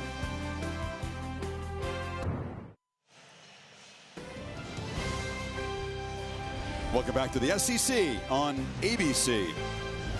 Saturday Night Football presented by Capital One. This late September collision of heavyweights. A shocking first 28 minutes. Bama trying to add to this big lead off a 2nd takeaway against Carson Beck. 2nd and 11. All kinds of time. A dart over the middle. It's bobbled and intercepted. Picked off. Is a flag down, so hold on a second. I think we're going to have a hold on the right side by Elijah Pritchett. The field is an incomplete pass. Correction, an interception by the defense. Holding. Offense, number 57. The penalty is declined. 1st down, Georgia. Dan Jackson came up with the interception off the carom. First thrown by Milroe this season, so it desperately needed takeaway of the deflection there. Yeah, the ball's behind him. Dupree actually does get his hands on this football. Delays, releases, tries to get it between the backers behind him, and that's the first ball we've really seen where it's not perfectly thrown. Behind him, yeah, he can catch it, but because it's behind him, there's a chance to hit him. Ball goes in the air, and Georgia gets on top of it. Kirk, you were thinking, rightfully so, about the daily double for the Dogs. Now they got 95 yards to go, and a quarterback who's looked shaky. What do you do here? It's Etienne to his right. Beck from the end zone. Across the middle, almost threw a 3rd pick. Wow, Deontay Lawson from his linebacker spot was thinking pick six. What a job of reading the eyes. Just playing center field from linebacker. Read the eyes, almost stepped right in front of that. I'm going to ask you about the eyes. He telegraphs this. Watch the eyes here. He's looking, look, he stares it right down. And that's a veteran, one of the top linebackers in college football right there. Almost comes up with that walk-in pick six. Help us understand what's going on inside Beck's head at the moment. He's not seeing it. No, not at all. The thinking is a little fuzzy. They got 8 up there. Pressure picked up, bullet down the middle, but nobody on. Great coverage, nowhere near Lovett, and it's 3rd and 10. Keep going to get recognized at Kane Womack, the defensive coordinator. Can you imagine filling the shoes of a Nick Saban era of defense? Has had a lot of great coordinators, but it's obviously about Nick Saban. Kane Womack has stepped in here. Boy, he has held back a lot of pressures. We haven't seen any of this. I think they have 5 snaps all year where they rush 5 or more. Tonight it's been a gauntlet coming after, and they've changed up the look, showing it and dropping it, other times bringing more than they can handle. I think they may do it here. He said you're going to see stuff they've never seen on tape anywhere. Invented for this game. Heavy pressure. Beck off his back foot, just heaves it to green grass. Could not block the crimson wave that came at him. And it's 4th down. They show it and they drop. We just talked about this. They want intentional grounding from the end zone. You bring 8 guys and you've got 7 to be able to block. Bring 1 more than they can handle. You got guys coming free. 2 end up getting in there. They're talking about it, and they are going to get him. Nobody downfield. It took a while. There was a lot of urging from Kalen DeBoer on the Alabama sideline. But Daniel Gotro gets the crew together. Yeah, that was just an obvious attempt to avoid his safety, and that's what it's going to be. The result of the penalty is a safety. Chris, you said it. It's the intent. That's why they had to discuss it. No flag initially. You had a couple receivers that were going downfield. Dylan Bell on the right sideline. You got a receiver here as well. They're out wide. They're just going downfield vertically. But you could see he feels that pressure and he just heaves it downfield. That's what the officials came together to talk about after Kalen DeBoer says, guys, what are we looking at? You made a great observation. To coach defense at this place will always be to try to meet the impossible standard. Kane Womack and his dad, Dave, remember he was the defensive coordinator for the Land Shark defense at Ole Miss, but Hugh Freeze beat Saban in Alabama a couple of times, and visiting with him, and the coach's son, there is his dad. Yeah, there he is. He did cook up some special stuff here tonight. Gosh, yeah. And I love that he's down there. He's SEC legend himself as a coach, and now he's got his son, and he's down there watching, observing, and helping out. Bill, I know you had some thoughts there on that intentional grounding. Yeah, it's critical. The referee sees the quarterback's in trouble. He knows it's pressure. The officials downfield don't know that. They've got to communicate to him about no receivers in the area, pass crossing the line. So it's a crew communication to get that call. Yeah, I think well handled. Yeah, Bill, sometimes they get confused. People get confused on the delay. Why didn't they call it right away? And it's a good explanation how they need to come together and work that out. Carson Beck, of course, 3 years in the program before he got the start. Understudy to Stetson Bennett. Seized his chance as a starter last year. And again, only lost the 1 game to this Alabama team. A guy that comes back this year, you believe, with a lot more command. Number 2 rated quarterback on all the NFL draft board. A lot of personnel people watching this game tonight, and it's been a nightmarish first 30 minutes for Beck. Adams on this kick, and Adams has room. Flag flies as he's knocked down at midfield. This going to be against Alabama, negates a 33-yard return. It's the Tide trying to add to their total before halftime now. During the return, illegal block in the back. Return team number 8. 10-yard penalty from the spot of the foul. First down, Alabama. That negates a huge return that would have got them right at midfield. And they definitely would have been attacking and trying to go up. The 25-yard line now. What do you do? Now they go all the way back. Continue to attack? With Miller, you keep going. Yeah, absolutely. There's the block right there on 17. Didn't have much of an impact on the return. Goes back to mental error. Yeah, it goes back to the 22. Got a 23-point lead, minute 31. Out of timeouts.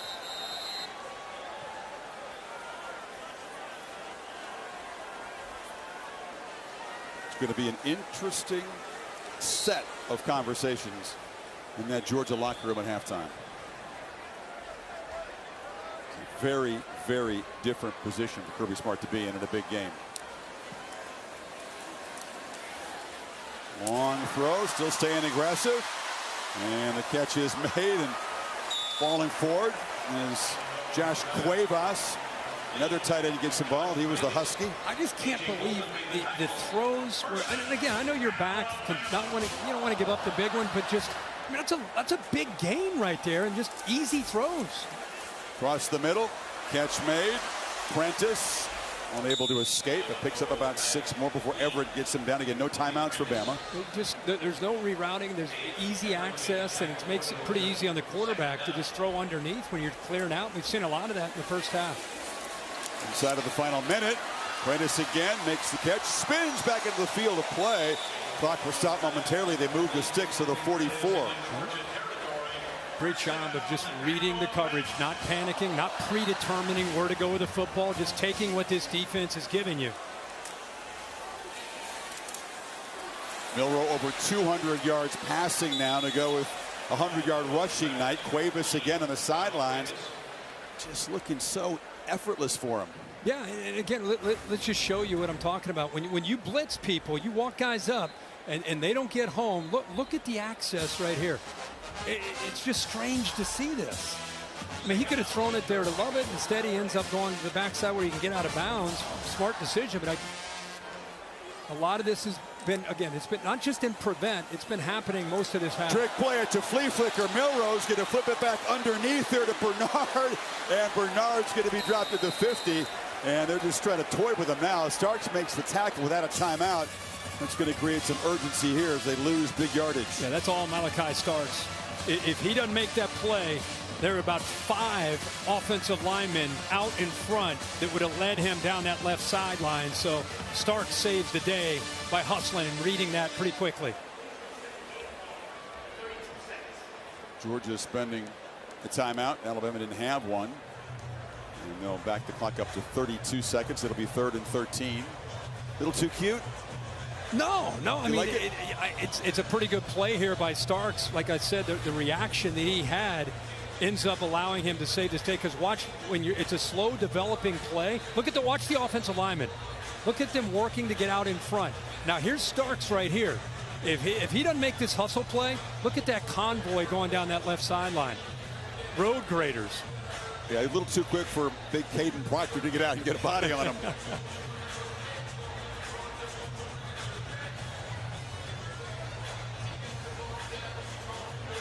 Get in field goal range for Graham Nicholson, who's extremely accurate, but not a long range kicker. They got to get to about the 33, so they need about 15 yards here.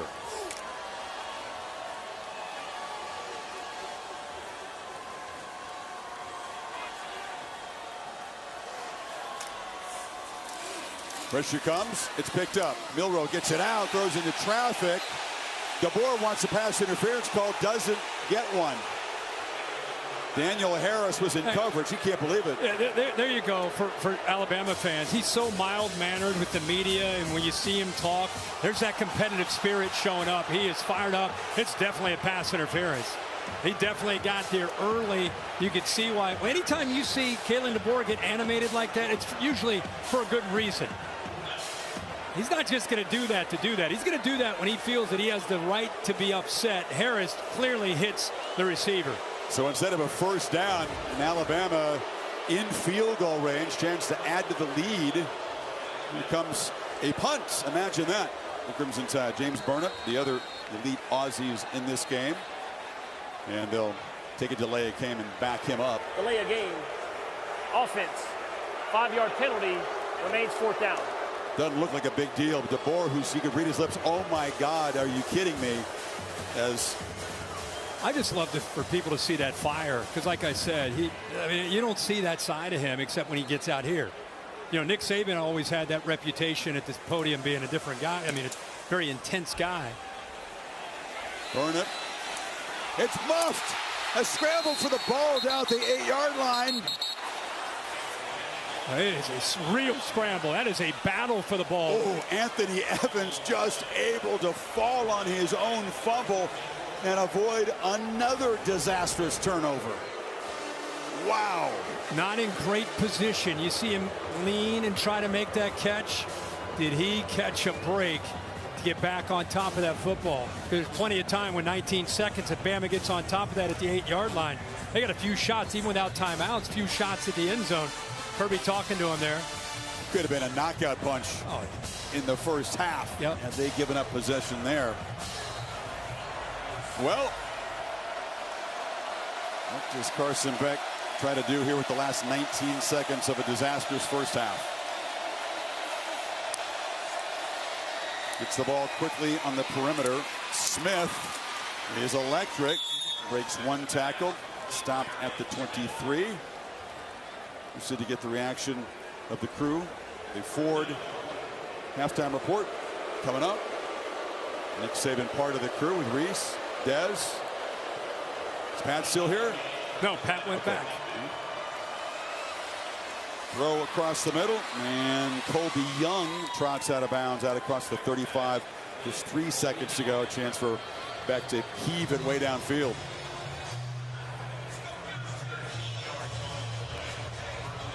.355 yards of total offense for Alabama. Defense has been stout. They come up with the safety. They limit Georgia to 123.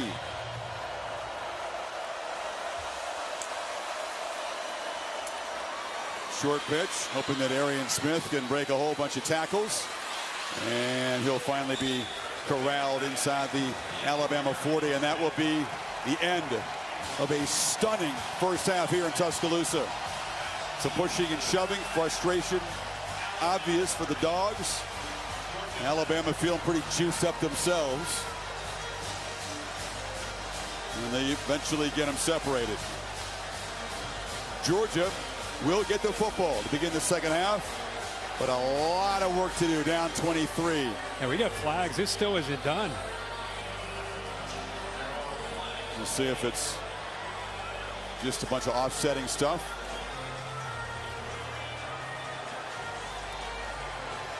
Daniel Gautreaux and his crew have been pretty busy here in the first half. And we can see here, it's going to be enforced on the kickoff.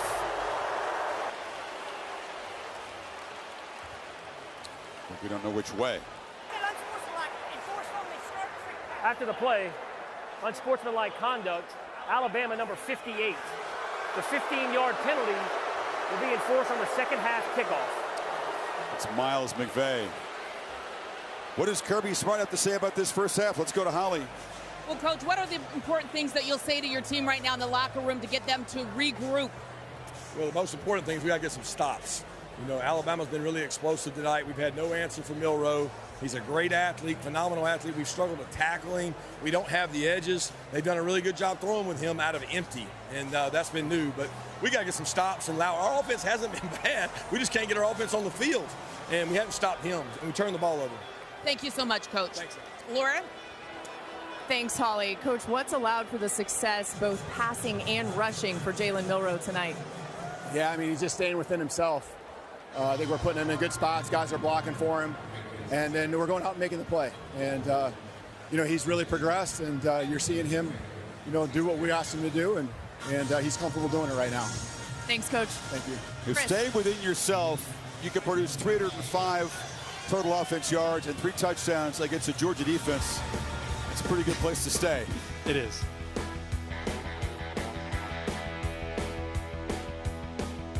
End of the first half here in Tuscaloosa. Ford halftime report coming up right after these messages. Georgia is to come back and win this. It'll be the biggest comeback in school history and the biggest comeback ever in a top 5 matchup. a nightmare for Carson Beck in the first half. What does he have to do to settle in and try to lead his team back? Well, they get the ball to here to start this second half. I think you're going to see some tempo. You're going to see him probably after that first half, maybe a couple easy throws, just try to find that rhythm. Bama, the story's been their offense, but in that first half, but a big story to me also has just been the aggressive nature of the Alabama defense. They've done a really good job of keeping Georgia's offense unsettled, especially Carson Beck. That's the worst first half of football that we've ever seen from Beck. He's going to have to respond here, especially on this opening drive. A chance at field position. The penalty on Alabama after the first half expired means they'll kick it off from the 20. And this is Evans from the 13. Chance to build momentum. And Anthony Evans is knocked down across the 40. So they do have decent field position. Here's what's gone wrong for Carson so far. Yeah, well, just a lot of poor decisions, where he gets the ball out, receiver's not looking for it. That was behind a receiver. Here just throws it right into the arms of Jahad Campbell with a nice interception. Deontay Lawson almost a pick six. Then here the intentional grounding in the end zone, just trying to get rid of it with a blitz and get into the face, which has been a common theme when he's been back there throwing the football. Bama has really dialed it up with Kane Wilmot. Georgia has been an effective second half team in the young season so far. Ran away from Clemson. Ground out a come from behind win against Kentucky. The challenge appears more significant right now. ETN goes backwards and never does get the edge, tackled by the freshman Xavier Brown. Holly, what do you have? Well, Georgia football is trying to regain their composure. I think it's worth noting that only one player on this entire team has ever played a game here at Alabama. It's been loud down here at times. But one of the guys that's trying to get them fired up here on the sideline is Tate Ratledge. He is missing tonight, but he's on his scooter. He was getting the offensive line fired up. Guys, go out, assert your dominance. It's our time now. This offensive line's got to start making a statement for Georgia to get back in the game. Behind the 6 on second down here, just by about a few inches. Back lofting a throw, miscommunication, and very nearly another interception as Dylan Bell broke off the route, and Xavier Brown was the nearest man to the ball. Yeah, you'd love it working to the outside, and I don't know the confusion there, but Dylan Bell almost looked like he was going to start to block instead of running a route downfield. Yes, Kirk, you've seen the tape. Georgia went from being the best third down team in the country a year ago to being very substandard coming in, and 0 for 5 tonight. Coming into tonight, they've been at 3rd and 7. That's been their average on the year. It's tough to execute on 3rd and 7. Now here they are at 3rd and 10. Pressure immediately, and Beck is knocked down. Deontay Lawson at a Mobile. Free runner. Again, they dial it up with Kane Wilmot. Look how fired up he is. A little nod of the head. Yeah. Robinson walks up. He's an outside linebacker who they walk up right here on this 3rd down. But watch the delay blitz here. That's where it ends up coming home. It's the AT&T clicker right here. It's that delay. Good job of disguising the offensive line because it's so late. They don't do a good job of picking it up. Also, the back out of the backfield doesn't even see it. Relentless pressure on Beck. And when he has had a little bit of time, he hasn't managed to deliver on target. Cole Adams makes the fair catch, 44-yard punt. Laura?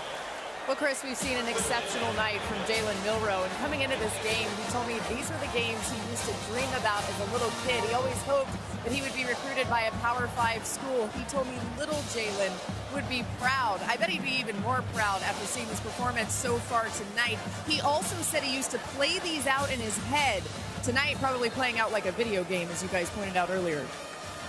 Comes from Katy, Texas, and had that failure against his home state Longhorns on this field a year ago. Bounced back from that. Was able to win an SEC championship, of course. Comes up a yard short on the goal line against Michigan in the Rose Bowl. Keeps it all the way and is pushed along the near sideline. And there's his parents right there.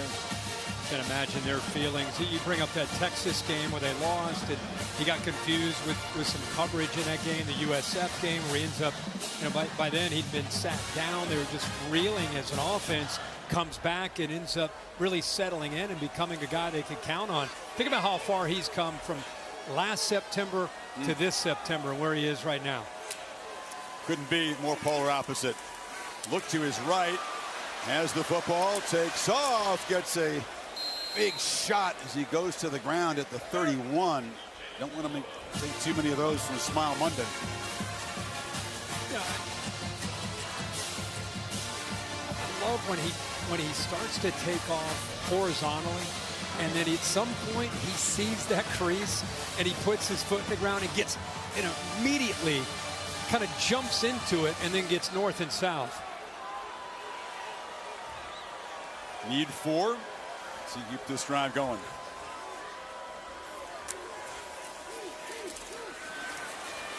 Wilbur flips it, and it's incomplete. Tried to lead Bernard into space, got his fingertips on it, but also heard some footsteps. Yeah, it's a good job by this defense. Michael Williams, who's back in the lineup off to the far right there against Pritchard, just pushing him back into the face of the quarterback. They're not playing man-to-man. Good job of sitting back this time by Glenn Schumann, a defensive coordinator. Eyes are on the football. They did a crosser. Defense in good position. And even if they were able to complete that, they're short of the first down. Evans back deep. James Burnett called on for just the second time tonight, and he booms a high deep one. Evans chance at a return, but the Tides fly down there and they knock him down right where he caught it. That's what you call flipping the field. Justin Aranco came flying down. 48-yard punt, nothing on the return. Beck, the Dogs back to work.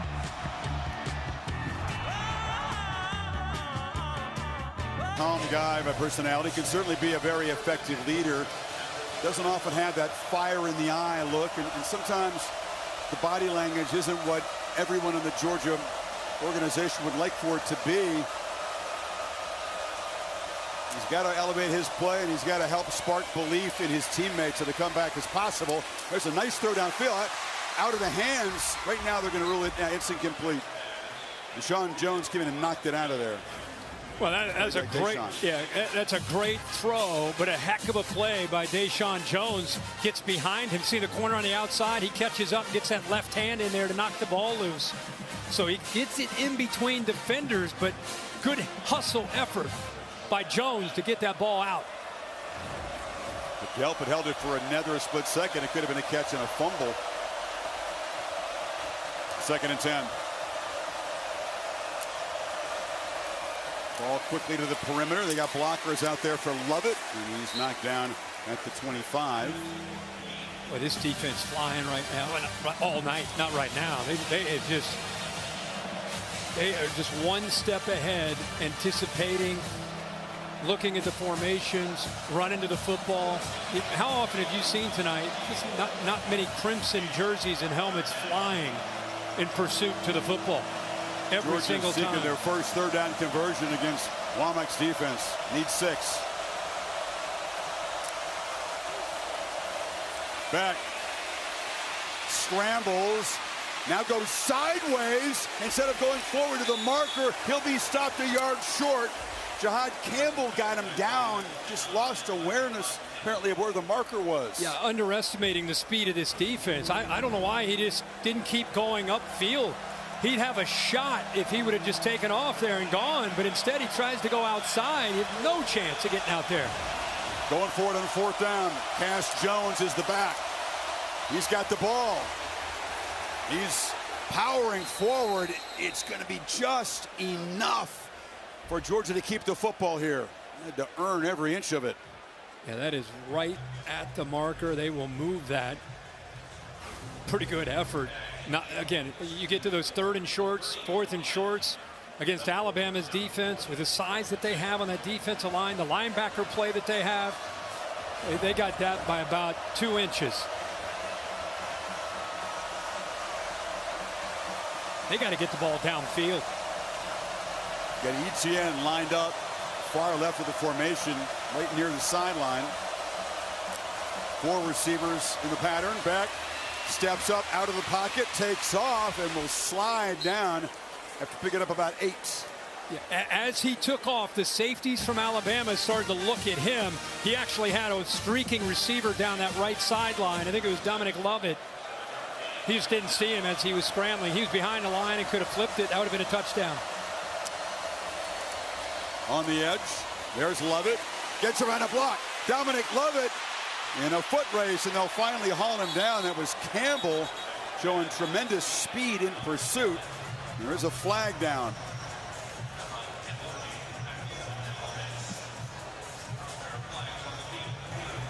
Holding, offense, number 5. 10-yard penalty from the spot of the foul. Remains second down. It's a 35-yard play, but they flag Anthony Evans, and it'll be costly, moving way back. He was right where he caught the football. He just trying to make a block out in front, grabbed a hold of the jersey. So he's just getting right out in front. Good hustle. Again, there's those Alabama defenders, and then he just locks up to onto that jersey there.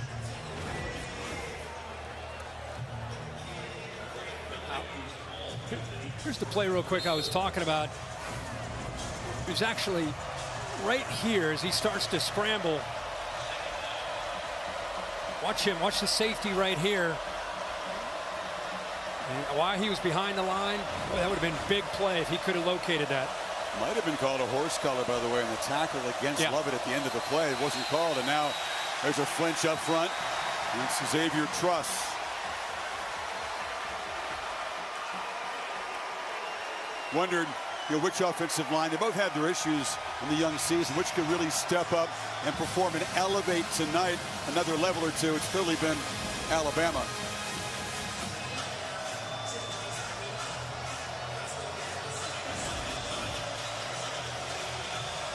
So now back behind the sticks on second down.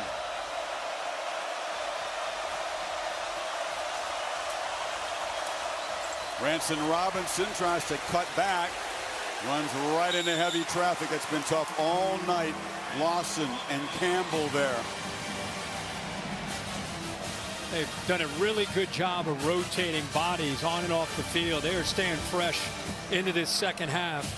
This defense flying and getting off the blocks. It's James Smith, 23, that's out there. Watch 23. Look how quick and powerful he is. Gets penetration. Now you're in no man's land. Easy to clean it up for Lawson.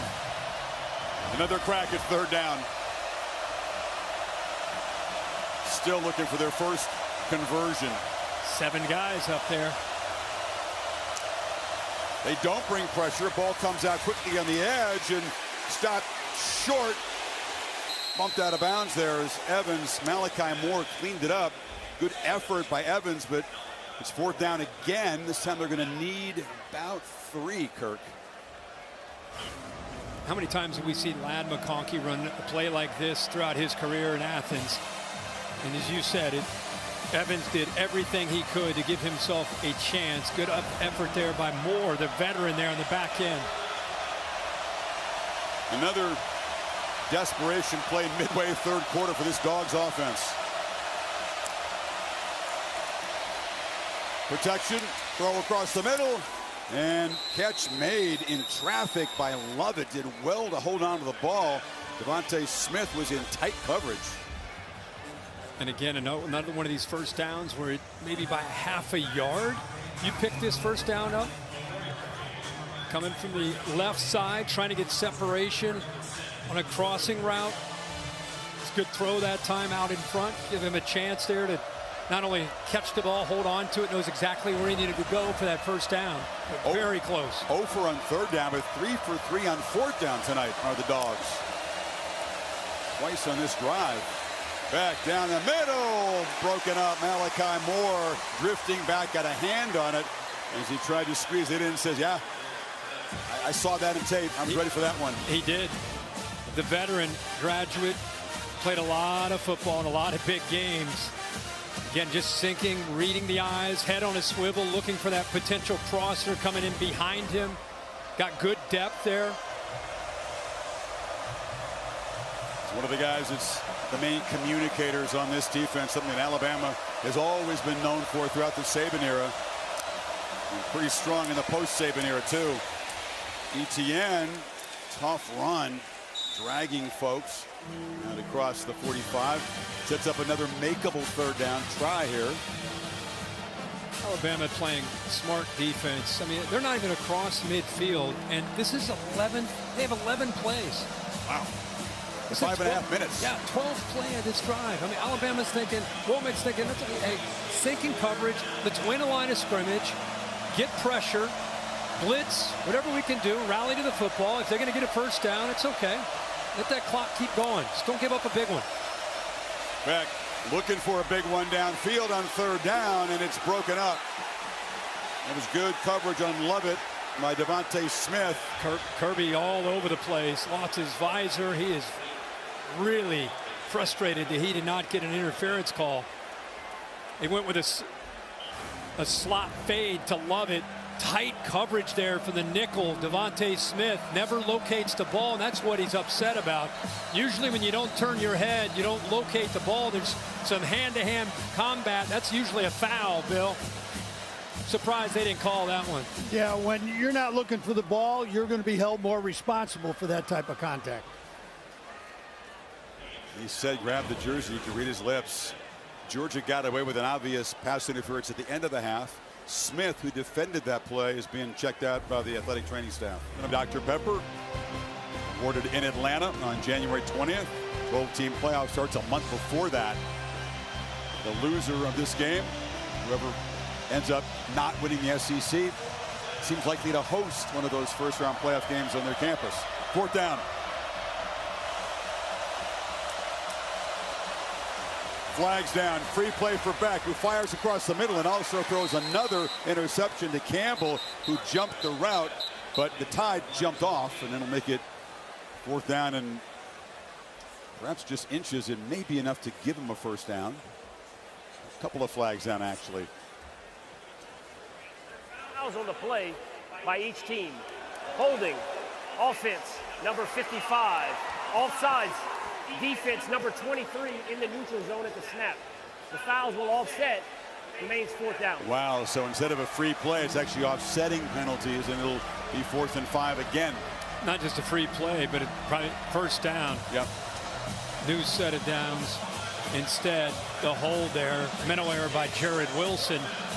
They keep disguising, they keep messing with his offensive line and the quarterback back. They've had him rattled throughout the game, mixing up these looks. Like I said, sometimes pressure and drop, sometimes show it and bring it. Now they're disguising. Four-man rush. Beck gets the pass away, incomplete, and there's a flag that comes in. Cash Jones came out of the backfield, was grabbed by Deontay Lawson. Well, the one that Kirby was fired up about, with the fit to back, didn't get his head turned around. Defense, number 0. The ball be placed at the spot of the foul. First down. I mean, he does grab onto the jersey, but I don't think he's going to make this play. But right there, he definitely grabs on. It's a small grab of the shirt that's actually underneath the jersey. Bill, was that enough? Yeah. It's the 13th play of this drive, and they're now at about 6 minutes. A grinding drive. Another downfield shot into traffic. Malachi Moore came tracking.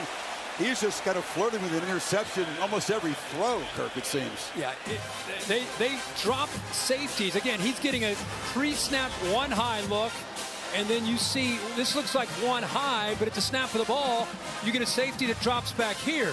So now he can play that half of the field. Good job of getting his body turned, and now he's got a chance to show the range and almost comes up with that interception. But Carson Beck, as a veteran, really getting fooled by the defense and the looks that Kane Womack's giving him. You said I studied a lot of tape. I didn't see any of this stuff on there. Short throw, catch made on the edge, and breaking a tackle is Lovett, who's off and running. Lovett, their most explosive pass play tonight, and the true freshman Red Morgan, who's in for Devontae Smith at the moment, missed the tackle. Bring 8 on pressure. We just talked about how they're showing it and dropping it. This time they bring it, trusting their defensive backs to hold up on islands. Good job of shaking Red Morgan there. Huge yards after the catch. Play 15 of the drive, finally in the red zone. Right down the middle, high throw, touchdown, Arian Smith. And the Dogs still have life thanks to a huge march of 80 yards Took 6:44. This is the improvement of Arian Smith, who used to be just kind of a straight line guy. Watch this release. Outside jab, upfield, getting that separation. Easy throw when you get a receiver who wins at the line of scrimmage. That time, Carson Beck says, thank you very much. I got an open guy downfield. And that drive is 15 plays and 6:44 off the clock. Offense on the field. Kirby Smart electing to go for Dos. Brought to you by Dos Equis. They tried it before, and a penalty set him way back and to kick the point. This to make it a 15-point game. On the move. Flips it back across his body and on the back line. Lawson Lucky, the tight end, catches the conversion. And it is a 2-score, not a 3-score game, thanks to that conversion. Yeah, motion Smith. You have trips now to the right. Once you motion, you got 3 receivers, then he's going to roll right. And here's the receiver, the tight end that he ends up throwing back to, Lucky. All the attention out to the right. Good job at coming back. Opens up nicely, and he puts it in a place where Lucky, big, tall, 6'4", tight end, holds on to it. Like you said, do it in 15. Pass was slightly deflected by a fingertip before it got to Lucky.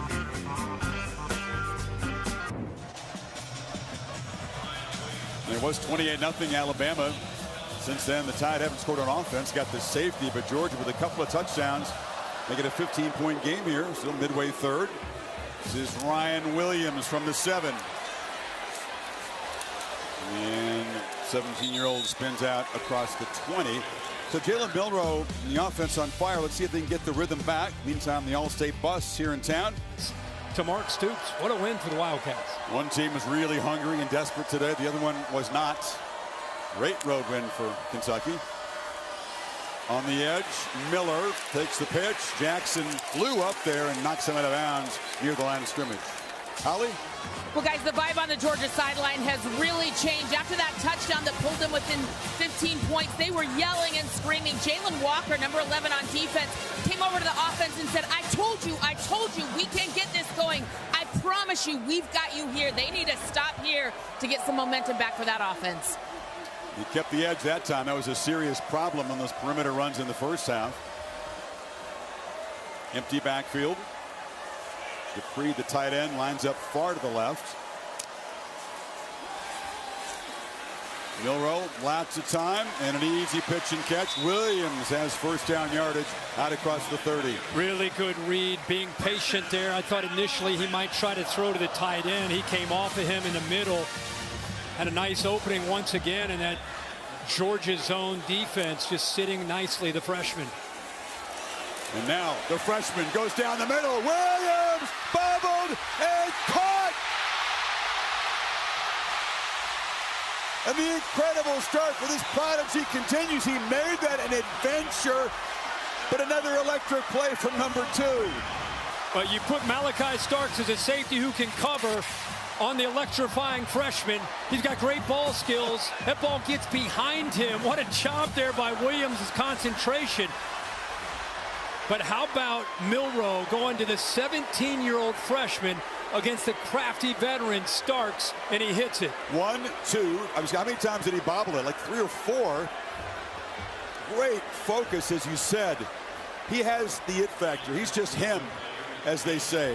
You cannot believe that this guy is the age he is. Saraland High School down the Mobile area where so many great Crimson Tide players have come from. 54-yard play as Alabama gets the spark on offense they haven't had, and he's on the verge of leading his team in receptions and in receiving yards in all 4 games of his college career. That's incredible. And it's going to be a good college career. Think about that. Walker down, who Holly just talked about, was trying to motivate the troops on the sideline. Just when it felt like Georgia, they got within 2 possessions, they've got some momentum, they need to try to see if they can get a stop to get the ball back. Milroe comes right back and goes to the freshman. Who to look to convert on that 3rd down, and then the next play they attack down the field. Holly? Well, guys, the coaches were telling us that Ryan Williams, at just 17 years old, came into this Alabama program, and they didn't promise him a starting job. They told him you have to earn it. So he started out on the third team offense. They said it only took about 7 days before they started to move him up. Finally, Jalen Milroe, the quarterback, came and said to the coaches, hey, I think he needs to be a 1. He made it, worked his way up, and you can see the skill and the talent that's dazzling. First college catch was an 84-yarder for a touchdown. That was against Western Kentucky. Many wondered, could a guy this young, as talented as he is, step up and produce against the Dogs? And an emphatic yes would be that answer. Pretty cool that the veteran quarterback says to the coaches, hey guys, that kid too, he's 17. Guess what? He might be our best. We got to get him up off the third team, move him up. The first stop on the plane after DeBoer got here and met the team to re-recruit a guy who had decommitted, as many players do. Go down to Mobile, get the family together, get him back in the fold. Good call. It was the #1 priority, basically. I see why.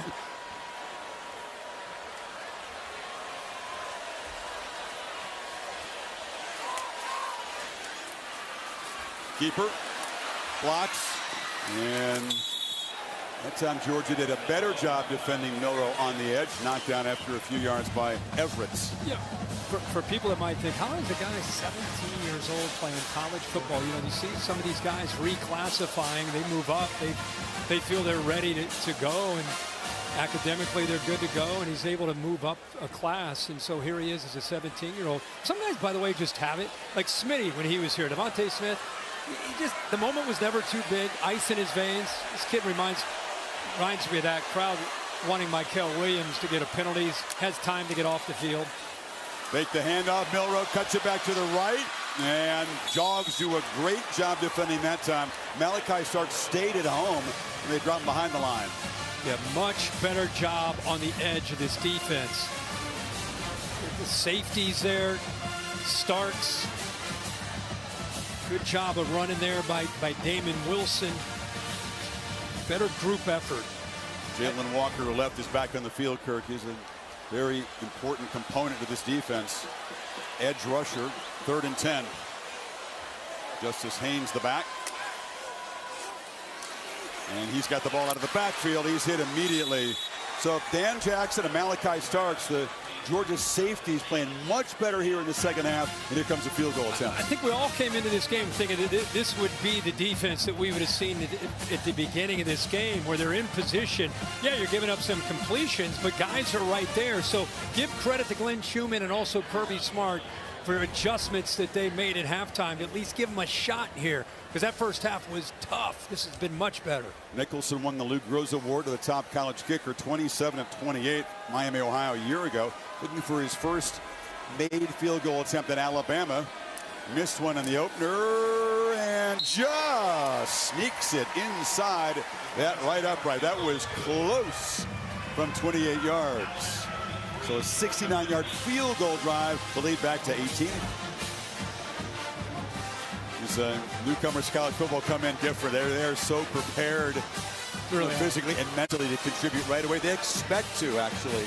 Yeah, Jeremiah Smith, you know, Ohio State, think about who they've had. Marvin Harrison Jr., Chris Olave, Garrett Wilson. I mean, the list goes on and on. Jackson Smith and Jigba. There are a lot of the Ohio State coaches that feel that Jeremiah Smith may be the most physically gifted of all of them. That's saying something. All those guys you listed are pretty physically gifted. He looks like a young T.O. when you see him. That's sculpted, huh? Yeah, he's scary. So Alabama took about 4 minutes off the clock, added 3 to the lead. And fair caught by Anthony Evans. Here's the last drive for the Dogs. Yeah, it took some time. I mean, they were kind of inching their way down the field, converting 3 fourth downs. And then they got, after they converted a couple of those fourth downs, then they were able to hit a big play here. Lovett was able to shake a defender, get down that right sideline. Great job of getting off the line of scrimmage by Arian Smith for that touchdown. And then they hit the 2-pointers. So one of the better drives we've seen from Georgia. They're trying to get a stop, keep it a 2-possession game. Now Beck's got a strike. He cannot afford to methodically move the ball down the field. That was a 15-play drive. Took a whole lot of time. And here's a throw on the sideline. Dylan Bell. Good battle for the football. That one was won by Damani Jackson, who earned the pick earlier for Alabama. Well, if I'm an SEC coach and I'm watching this game, and I thought, okay, they lost Kool-Aid last year. They lost Terry and Arnold. Now, this is a young secondary. I want to see how these guys do. Well, Damani Jackson over from USC, that was him. Xavier Brown, how they done tonight? Devontae Smith in the slot. And you look at the system that they're running with Womack tonight, it's going to be scary for teams to match up with this defense. ETN cuts it back. All the defensive backs who started in that SEC championship game except Malachi Moore are gone. You mentioned the two corners are in the NFL. Caleb Downs is on the payroll of Ohio State, playing very well for the Buckeyes so far. So it's up to Moore and these newcomers, Sav and Jackson, and the freshman Brown. Yeah, it's been really amazing. And they also lost 3 corners besides the 2 to the NFL. It's to the transfer portal with the coaching change. So a lot of young bodies back there. But, boy, they stepped up and shown the SEC and the country how good they can be. Georgia again on 3rd down. But this time converting, going down low is Arian Smith, and that breaks the 0 for 9 on 3rd down. And I think the thing that really stands out to me is this defense is doing a lot. I mean, they're not just sitting in 1 or 2 coverages. They're showing, they're disguising, they're showing one thing, going to another, and they're in sync. They're connected as a group in the back. Playing fast, final 20 seconds of the 3rd quarter, and going back to try to make a catch is Oscar Delp. But again, the ball placement from Beck was not what he wanted. No, he threw that behind him. And we've seen a few of those where it just seems like he's falling off the throw, leaning to his left after the throw. And that's what brings the ball to the back shoulder there. He's not intentionally trying to put that there. He's got room to put that just in front of him and be able to get that catch. So just by that much that I miss it. But again, Delp, big tight end, not a wide receiver. Tougher for a big fella to make that adjustment. Beck, long throw to the sidelines. Hard-earned catch made. And Bell dragged down in the field of play, and that will do it for the 3rd quarter. Well, Georgia cut into the big lead by 5 points in the 3rd, but 15 minutes to play. Set for the final 15 in Tuscaloosa. You're watching the SEC on ABC. Alabama with that field goal. First offensive points, Kirk, since the 12:24 mark of the 2nd quarter. That early flurry with the 4 touchdowns. Just a safety, now field goal. So Georgia is still within range here. But they need something to happen quickly. ETN can make it happen quickly, but he has been corralled by this tight run defense, and Deontay Lawson makes another big play. How about the true freshman Red Morgan also force that ball back to the inside to let Lawson and the rest of that defense get there. Great job from that nickel spot there by the true freshman, 16. Preston to duty as Devontae Smith left the ball game with an injury. 4th down again. They need 6. Or else the Tide are going to take over in plus territory. Look at Lawson, that green dot linebacker 0, just takes control like a quarterback there. Really good player, communicating, getting everybody lined up. Back across the middle. Another squeezed into tight target, and Dylan Bell has become one of his go-to guys, and the Dogs with a 1st down in Bama territory. Great job by Carson Beck this time, man-to-man. You got to get an inside release, and you got to get it into him before that safety can come over and dislodge that football. Got it out in a hurry. Gave him a chance because it was low to go down and get it. Staying alive here in this game with these 4th down conversions. On 1st down, Beck loses the football. They knocked it out of his hands, and Latham makes the recovery. Rusa knocked it loose. Another turnover for Beck. We were going through the personnel on the Alabama defense with Kane Womack, and we got to, he got to number 4, who was a little iffy because of an ankle, and his eyes lit up. Said most gifted linebacker that we have off the edge, number 4. One didn't know if he could go. He's got power. You could see the change of direction, the awareness to be able to get his hands on the football. So he might not be at 100%, but he makes a big impact on this game here in the 4th quarter with that left hand knocking the ball loose. Playing through some pain. It was a high ankle sprain against the Badgers. And now Alabama is set up at the 48. Justice Haynes darts forward for the turnovers. Have just been crushing tonight, and you could not have expected this out of a quarterback as solid and reliable as Carson Beck. or this Georgia offense, for that matter. I mean, it's a tough ask to come into Tuscaloosa anytime, September, October, November. But, yeah, the turnovers and the Alabama defense just taking the wind out of their sails throughout this game. Tide lined up quickly. I was thinking, why are they playing with tempo, up 18? They take a look at the sidelines, and it's Milroe, and a much better job stopping the quarterback runs in the second half. C.J. Allen made the play. Yeah, this one was a little bit slow in developing. Gave those linebackers like C.J. Allen plenty of chance to get out there and not allow him. If you missed the first half, he was running out on the edge. He and a lot of the receivers, we saw Bernard going in jet motion. Basically, anytime they wanted to get the ball outside, they took it. And since the halftime adjustments, we've not seen that nearly as much.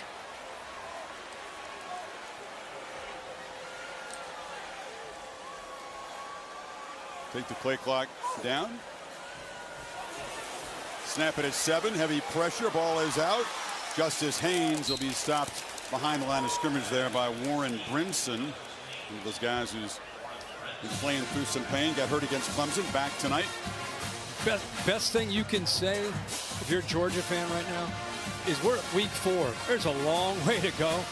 And I just love to see, I think Kirby mentioned it when he was talking earlier, I love to see a team fight. I mean, I just love, especially early in the year, they're not giving up. This defense is doing everything they can to try to get the football back. You'd expect that from a Kirby Smart team, but it's good to see that from a champion who's won 42 regular season games in a row in the regular season. And tonight it's not going their way, but they're still fighting on that defense. Burnham, who can kick it a mile, tries to hit it softer and have it check up, and it's going to bounce into the end zone. Oh, just eluded coverage team down there trying to down the ball at the 1 yard line. It was Emmanuel Henderson. So touchback. Tremendous history at this program, putting the gentleman in the center, and now Kalen DeBoer era is here. The Tide looking strong.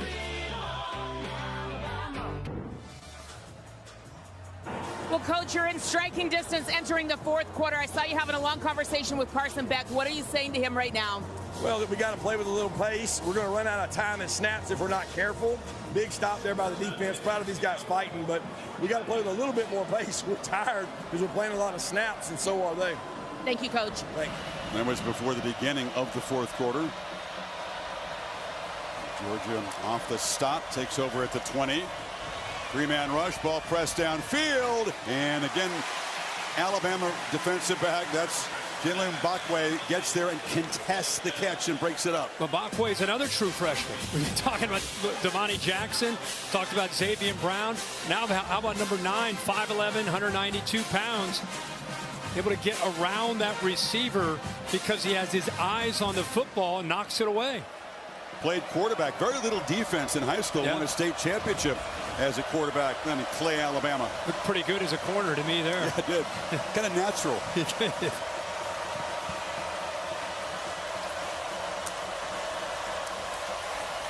Back, trying to escape. Checks it down. Etienne held inbounds, picks up about 8. Part of this is because it's 33-15, but they've been in catch-up mode since the first half. We're talking at the break. Without McConkey, without Bowers, who's the game breaker? Who's the guy that can score? You get down like this, who can? And part of it's Bama's defense and what they're doing, but who's the guy? Arian Smith had one play downfield tonight. Yeah, and he's done it. And he's done it throughout his career. But somebody's got to be able to get downfield. Is it Smith? Is it Lovett? They need a chunk play. Trying downfield again. This is Lovett in a battle, and it is broken up again by that freshman Morgan. They're taking shots. They're just coming up empty. Yeah, so that's the third true freshman on the back end that we've been talking about. Xavier Brown won, saw Mbakwe, and now Red Morgan is, like we keep talking about, he's been in defense as a run defender. He's been able to step up. Now he's out there making plays downfield in coverage. They need to convert yet again on fourth down. Need 3 here. 4 for 4 so far tonight. That's the only reason they're still in this game. Back across the middle, and that one they don't convert, but a flag comes in. That was Keon Sabb in coverage against Lawson Lucky, the tight end. That was really physical. Holding, defense, number 34. 10-yard penalty from the previous spot. First down. You got Q Robinson on the penalty, announced 34. Yeah. But watch Lucky here. I mean, he's running, trying to get beyond the sticks. He's going to work back. Look how physical. It wasn't just the end of the play. It was the entire play there. I'm not sure where Robinson was involved. It may have meant 3. Yeah, it was 3. So again, they convert on 4th down, this time via penalty.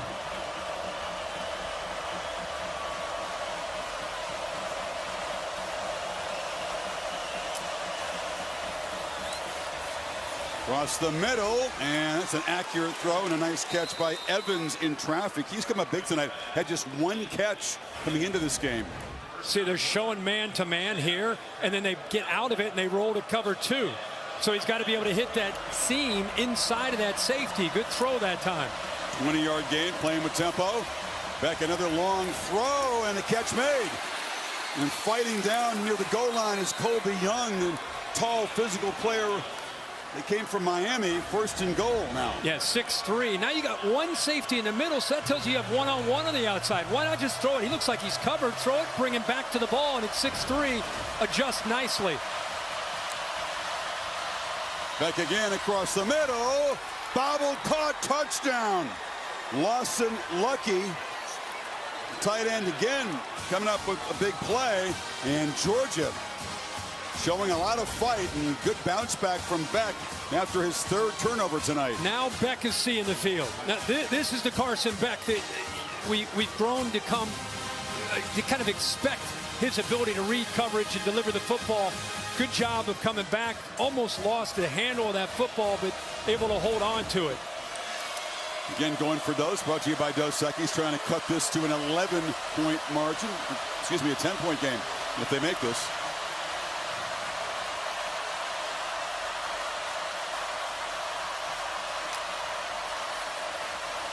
Batted away. Put it off to the left, but Keon Sabb was standing right there and knocked it down, so the lead sitting at 12. 9:46 to play in Tuscaloosa. Goodyear providing the aerial coverage. Road tested and game ready. Are you ready for the road? Goodyear, more driven. That's a fast drive by Georgia. Kirk, that was not methodical. They went 80 yards in less than 2 minutes. Took them just 6 plays. 2-point conversion batted down, so still a 12-point game. Job not done for Milroe and the Crimson Tide yet. No, got to be careful getting too conservative too. Booted deep, and the fair catch is going to be made by Adams. Kevin, thank you. Nod of the head from Mike Black, our trusted spotter, who's a former Broncos kicker. We're looking to throw in 1st down. Pump fakes, pats the ball, and now throws it over the head of Dupree, who was well covered. And for Nick Sheridan, who's the play caller, this becomes a time where you're working with a 12-point lead, 9:39 to go. Like I said, you don't want to be too conservative. Being aggressive has worked for you, especially in the first half. But you just want to be smart. You want to continue to find your spots, but at the same time, clock just stopped after that incompletion. Not quite as crisp. The edge has come off this Alabama offense, and the Dogs playing much better defense after halftime. They've handled Milroe on the ground, only 7 yards in the second half on the ground, 106 on the ground first half. Got to snap it quickly here. You just get it off. Milroe looking to run again. And not quite enough to get around the edge. Shoved out of bounds by freshman KJ Bolden. And the Tide have really struggled on 3rd down themselves tonight. Just 2 of 8. Will need 7 here to avoid giving the ball right back to Georgia. You're talking about a huge play right here. I mean, this is big with under 9:30 to go. Opportunity for Georgia's defense. Can they get pressure? Can they come up with a stop here? Looked so effortless for Alabama through the first 18 minutes of this game. A lot tougher now. They bring some pressure. Milroe right down the middle, threw it behind Cole Adams, but he went down and got it, and they do convert. Big throw. Yep. So they're spying with a couple backers right here, but they're playing man-to-man behind that. Now you got to be able to win. You got to get separation right here. It was exactly what they're able to do there with Cole Adams. Made that look really easy, walking away from Dalen Everett. Wasn't perfectly on the money. Nice adjustment to collect the ball by Adams. When he's that open, right? I mean, you can throw it. He can adjust. This time they hand it off on first down to Miller, and he's knocked down for a loss by Christian Miller.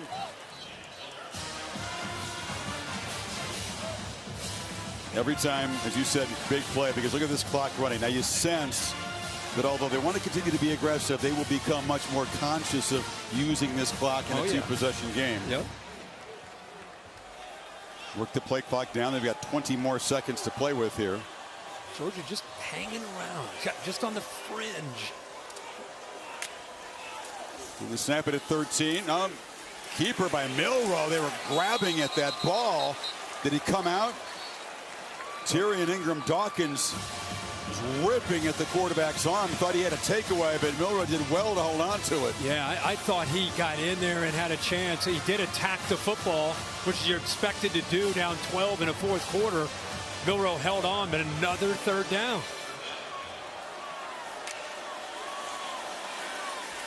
From the pocket, here's he throws. It's broken up. Dangerous throw because Dalen Everett was tracking back. C.J. Allen brought the pressure. Well, that time they bring pressure. They have not been getting home. This time they do. A little bit of movement here. Alabama going much faster there on that third down, but nobody picks up C.J. Allen. And those defensive backs all lined, all five of them right at the first down marker, knowing exactly where those receivers were trying to go. That time 6, able to work around the freshman. Aggression has worked, as you pointed out. So is playing with some tempo. In that possession, some incomplete passes. They did not work the play clock down several times. Could have chewed up more of this. And now Beck will get the football back. Still about half of the final quarter to play. I'll go 5 yards back here for Alabama. False start. Offense, number 18. 5-yard penalty. Remains fourth down. Another thing to remember when you get into these situations, you got 3 timeouts and a new rule this year with a 2-minute timeout. So it's all about how quickly can you move down the field. If you are able to, how quickly can you move down the field? Different look here. Georgia's got 2 men deep. Evans and Starks. And it bounces around dangerously. That bounce near where a couple of players were engaged in a block. Apparently it did not touch a Georgia player, and the Dogs will take over the 22. It's a cool evening in Alabama. Goodyear soaring above Bryant Denny, providing the aerial coverage. Winning is easier when you are road game ready. Are you ready for the road? Goodyear is more driven. Alabama student section has been given a lot to cheer about by their team. The Taco Bell Liv Moss Student Section of the Year contest. Download the Taco Bell app to learn more. Beck and the Dogs within a dozen. 7:14 on the clock.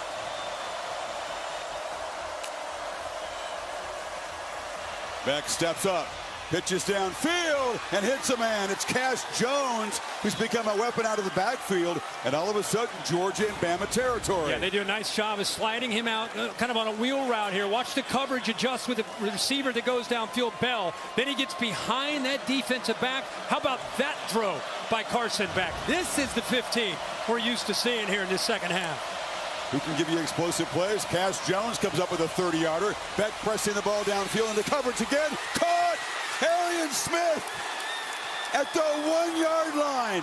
In 2 plays, they're on the doorstep. That's the 4th straight pass of 20 yards or more that he has hit in this second half. And let's give credit to these receivers adjusting back to these footballs, finding ways to make big plays. We asked for it. Who's it going to be? And they're finding a lot of different guys capable now of making these plays. Whistles and points. Each team at the other side. Wow, did that happen in a hurry? It shows you the elite arm talent that he has. 30 yards and then 47 yards. 77 yards in 39 seconds.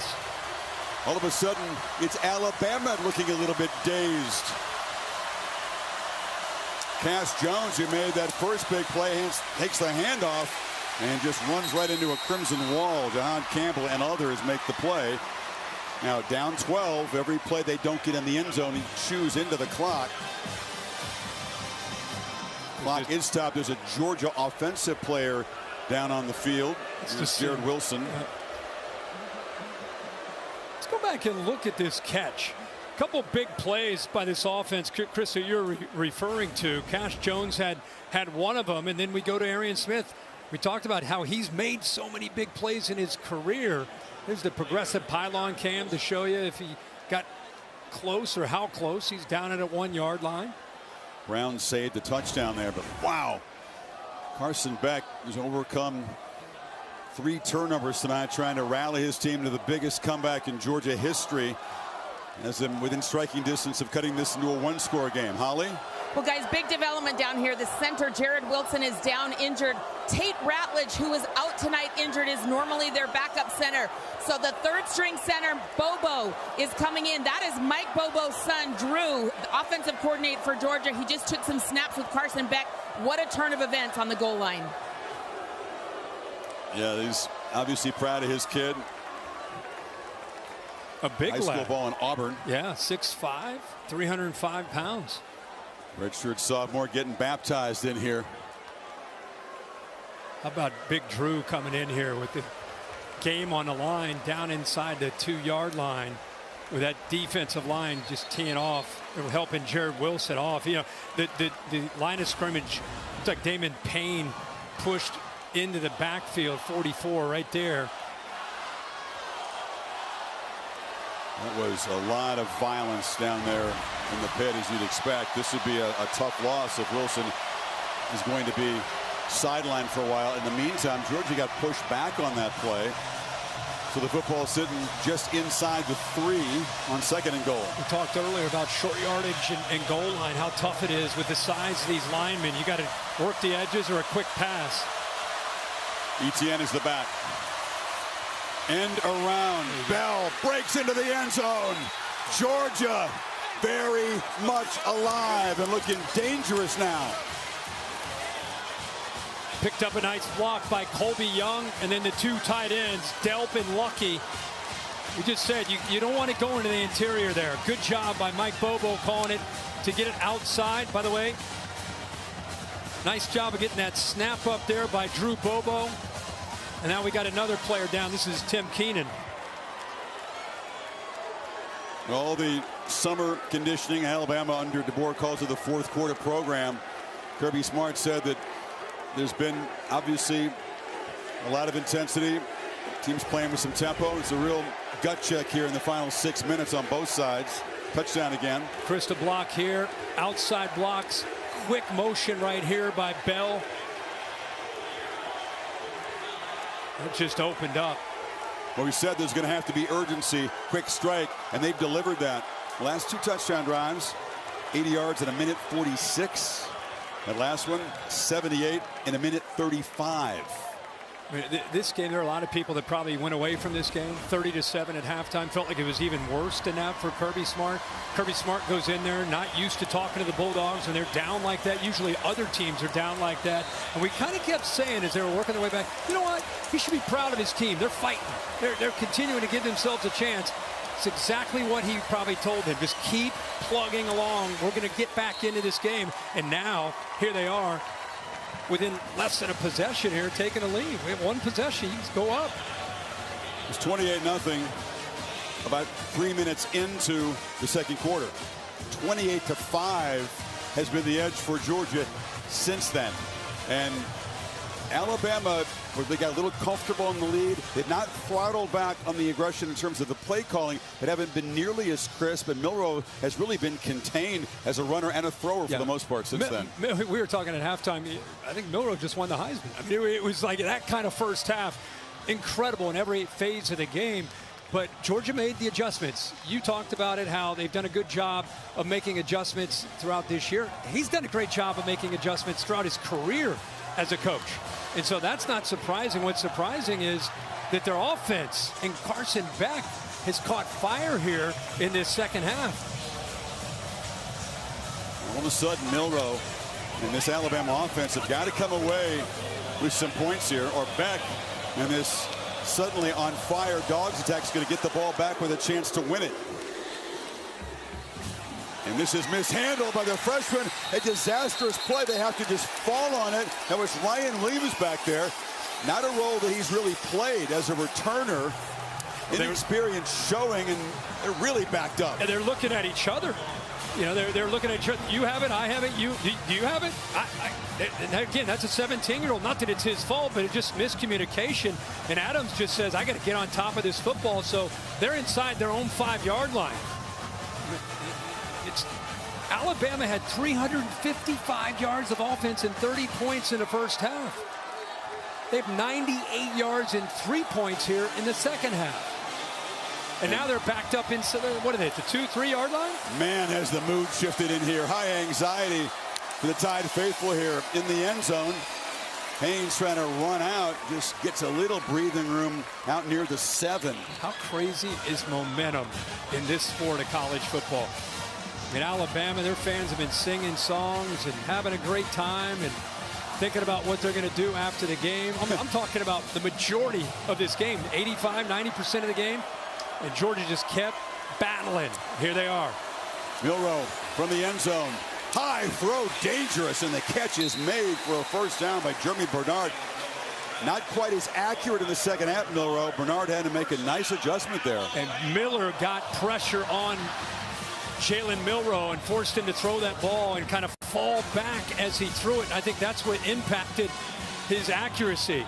Nobody picks him up. You see him have to kind of fall back on that football. He's lucky he's able to get that over top of the big defensive lineman. So a fresh set of downs, a chance to bleed more clock. Here's a first down carry by Haynes. Doesn't want to get out of bounds. I know the quarterback's more comfortable operating at tempo, but it would be nice to bleed a little more clock. They're not working the clock down anywhere near 0 before the snap again in this last series. No, and that's the dilemma when you're working with a lead here, you know, with a new staff and a new coordinator, a new play caller. You know, do you bleed it and go ultra conservative? You know, they're like you said, they're not working clock at all here, up 5. Second down, long throw. Catch is made by Dupree, but he's hit immediately there by Julian Humphrey. Short gain, and it'll set up a third down, and they'll need about 4.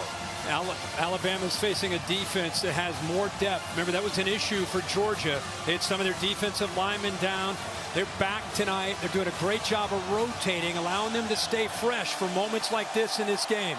Dogs get a stop. Beck's going to get the football back with a chance to take the lead, if you can believe it. They're showing pressure, and they bring it.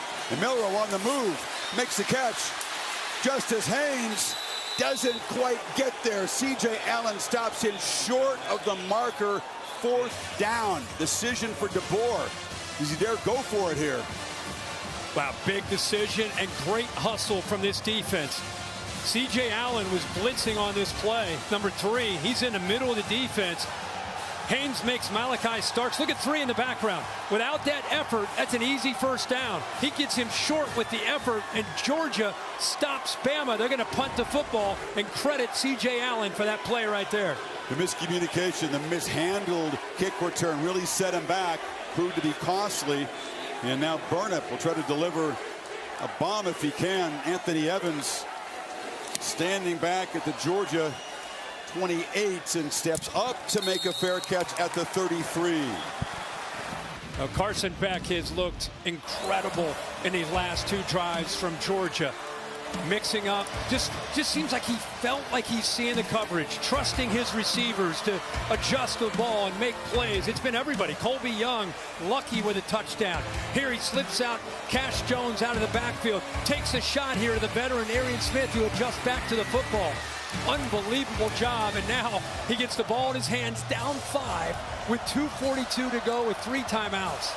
Trying to complete what would be Georgia's biggest comeback ever, and the biggest comeback ever in that top 5 matchup, keeping alive that 42-game regular season win streak.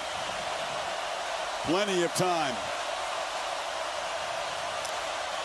We don't need to play urgently here. But he's looking to throw that downfield. Has a man wide open. Dylan Bell's got it. A foot race. Spins, free and scores. Can you believe it? Georgia has the lead.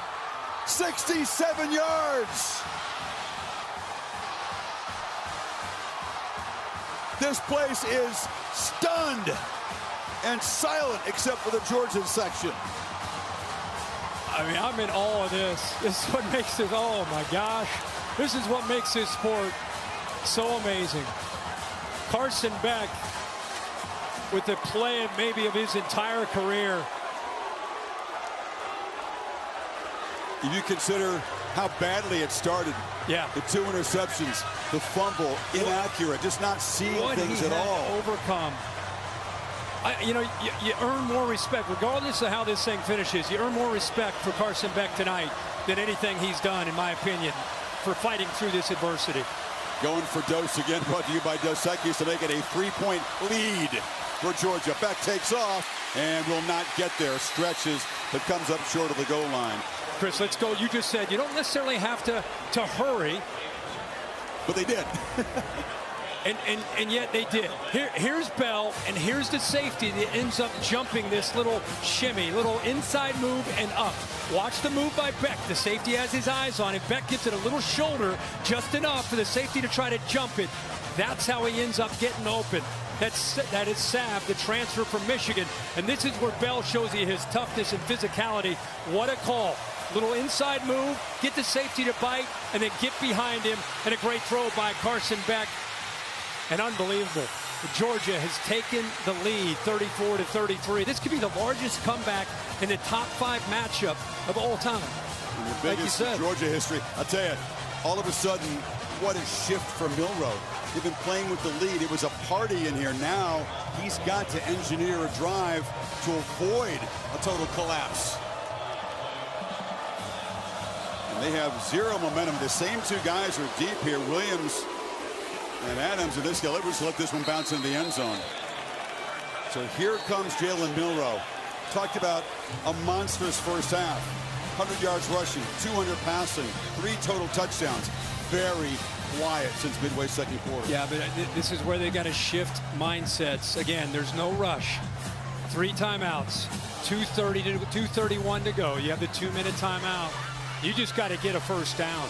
You get that first down, and you can create a little bit of rhythm and try to get this Georgia defense that has some newfound confidence a bit on their heels. There's a lot of calm and command from Milroe at the start of this game. He's got to have it right now. And they take a downfield shot. And the catch is made. It's Ryan Williams, still spinning free. Touchdown, Alabama. They answer in one play. 75 yards for the 17-year-old. Are you kidding us?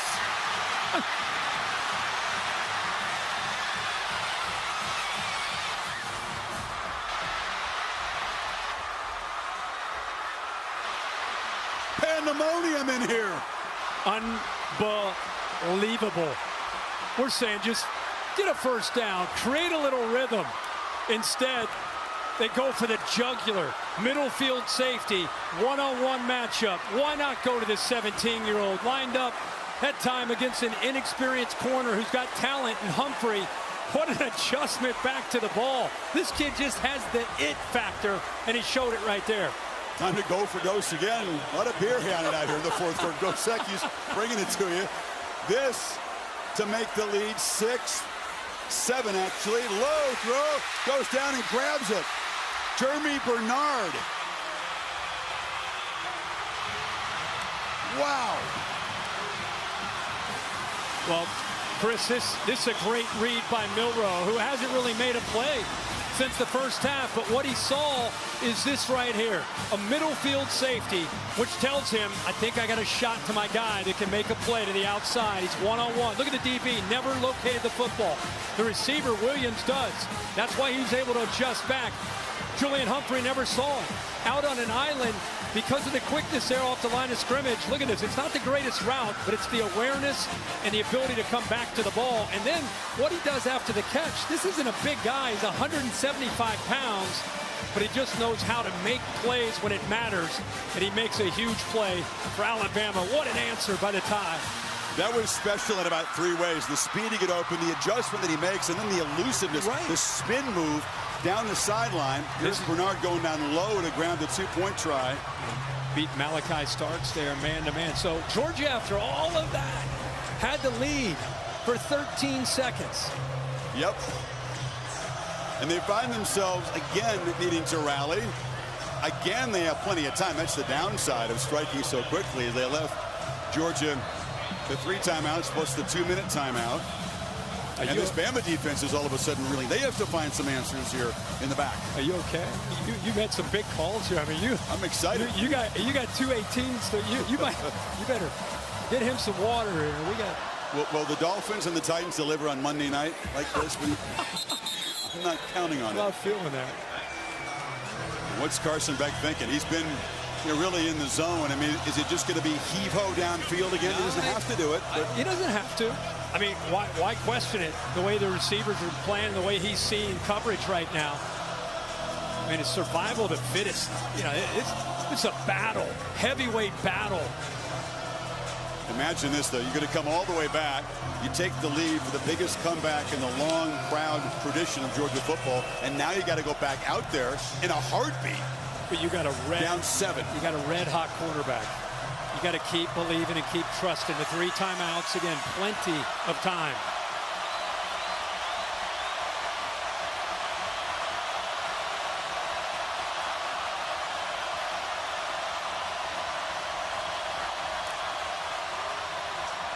Quick throw, far side, incomplete off the hands of Arian Smith. I'm going to tell all these players, Kirk, that, hey, in the 12 playoff era, you can lose this game. Yeah, right. It doesn't really matter. There's no implications that are earth-shaking for the playoff. You want to remind these guys who are playing this way? These kind of guys, you can play them in ping pong, and they're going to swing it as hard as they can. These just competitors right here, giving it everything they have on both sides. I think you keep being aggressive. This young secondary from Alabama is struggling to locate the ball. Beck escapes, takes off, and no slide. Dives short of the marker. And we got the center, Jared Wilson, who was out down near the goal line that last time, is back in the ball game for the Dogs. That's a comfort to the quarterback who had his wristband ripped off his hand there. Got the backup ready to go. So that is the 2-minute timeout. Georgia's got 3 more to work with. Down by 7. Welcome back.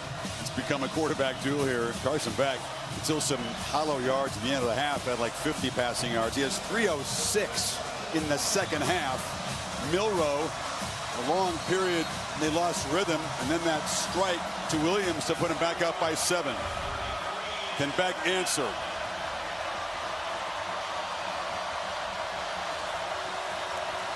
A lot of cushion. Alabama playing off these receivers. Trying not to give up yet another big play. And Etienne plows forward and drives for a strong run up near the 45. Yeah, that formation to the right opened things up. There was no one on that left side remaining. So easy for the offensive line to open that up. And Etienne, still with fresh legs here in that 4th quarter, got downhill in a hurry. All 3 timeouts left.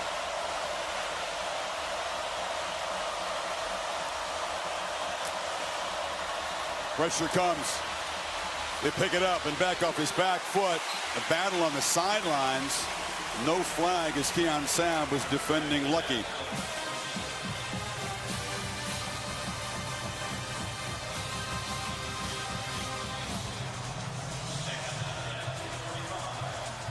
Test of stamina, mental and physical, for this Alabama defense. They have been ripped apart, really, by Beck in the second half.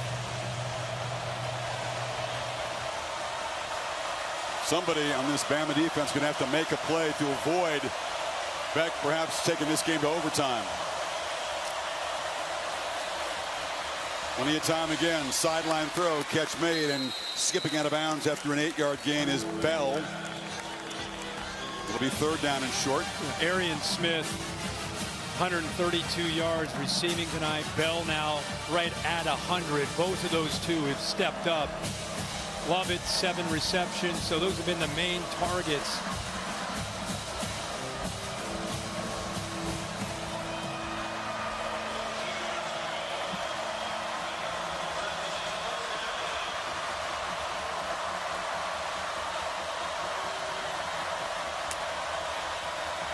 They fake it to Etienne. Beck looking to launch downfield, and it's incomplete. Another battle for the football between Lovett and Devontae Smith, who's come back in the game, and it's 4th down yet again. You know, Young does the hard part there, but he just doesn't hold on to the ball. That ball's thrown behind him. That's very tight coverage that time, but by Smith. Does a great job of coming back, just doesn't hold it. 4th down. Ball game on the line here if Alabama can get a stop. They are press man across the board, tight, making these receivers work for it. The only soft coverage is there.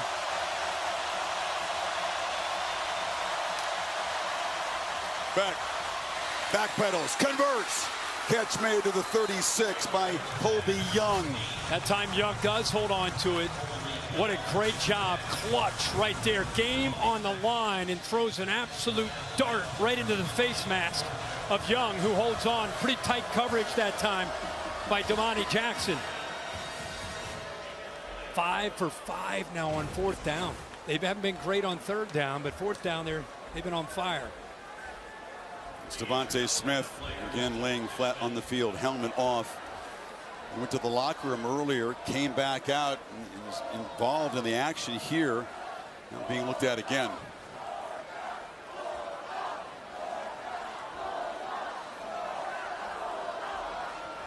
So with Smith down, either team taking a timeout there, and they'll help him off the field. Prudential brings you the rankings. Texas eventually pulled away at home against Mississippi State. Ohio State tonight win at Michigan State pretty easily. Ole Miss falls to Kentucky. This one early. This one's early. That was a shocker of the day. Ole Miss losing at home to Stoops and the Wildcats. Perhaps Miami's escape against Virginia Tech will not be the only wild finish we see here this weekend. Yeah, that was a crazy one. Georgia 36 yards away from the end zone. Plenty of time.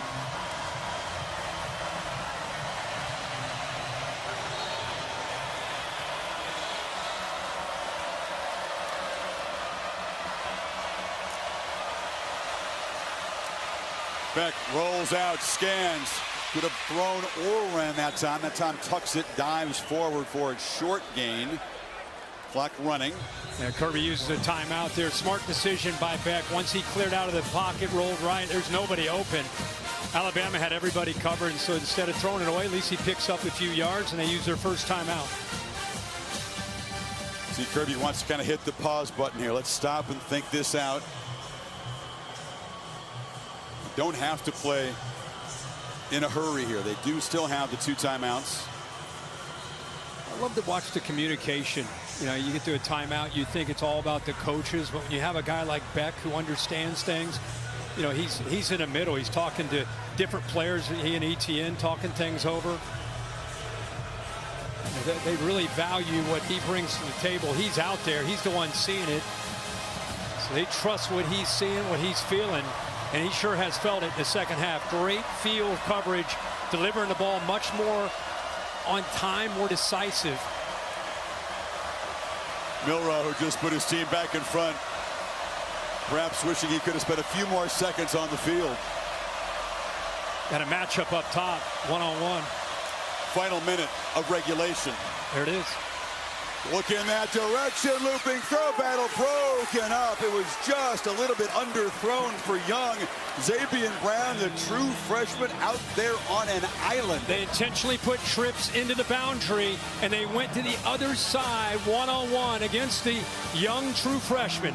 You got a veteran, the transfer from Miami, who just tries to adjust back to the ball, never really had a chance. And look at the freshman, never located the ball. He's lucky he didn't make contact and have a pass interference. But I love that play design there by Mike Bobo to give a receiver who's been around the game for a long time, a veteran at 6'3", a chance to make a play. And Brown, who was a modern-day high school powerhouse in L.A. last year, stepping up on this huge stage.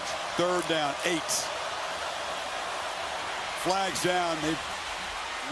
False start there. Looked like the line of scrimmage. Lawson Lucky makes the catch. Yeah, I think you have the receiver moving at the bottom.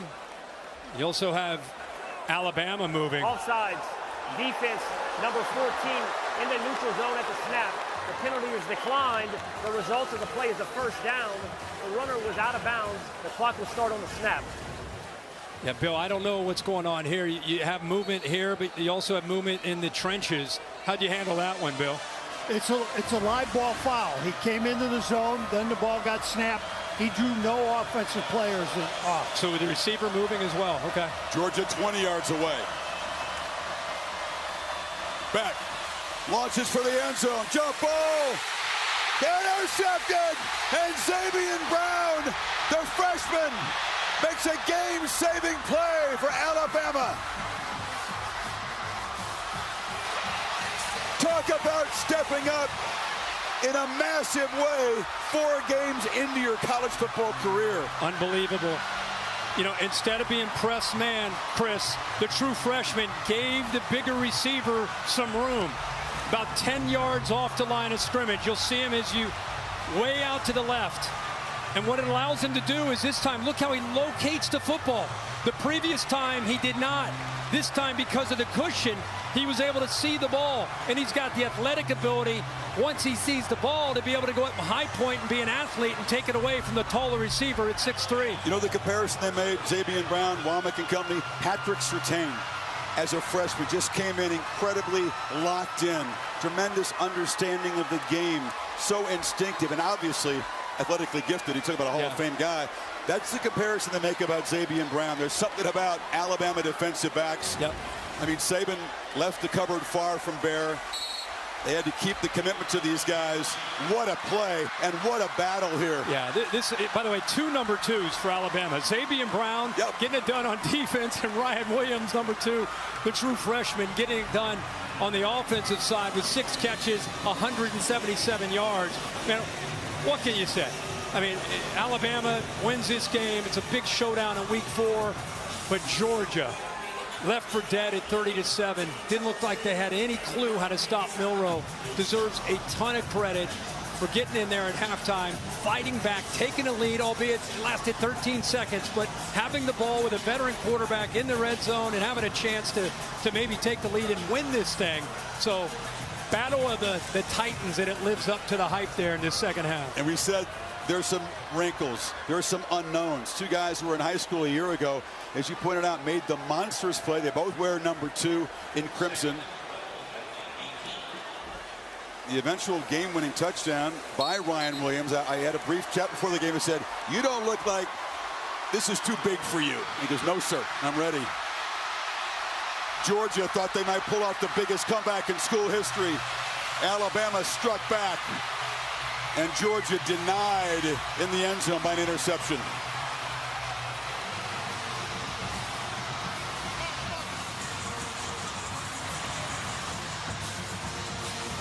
This game felt no different than the collisions of the national championship on the line, with the SEC championship on the line.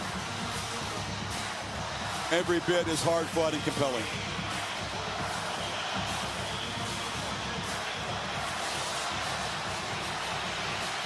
Wow, what a quarterback battle. Kalen DeBoer can now exhale.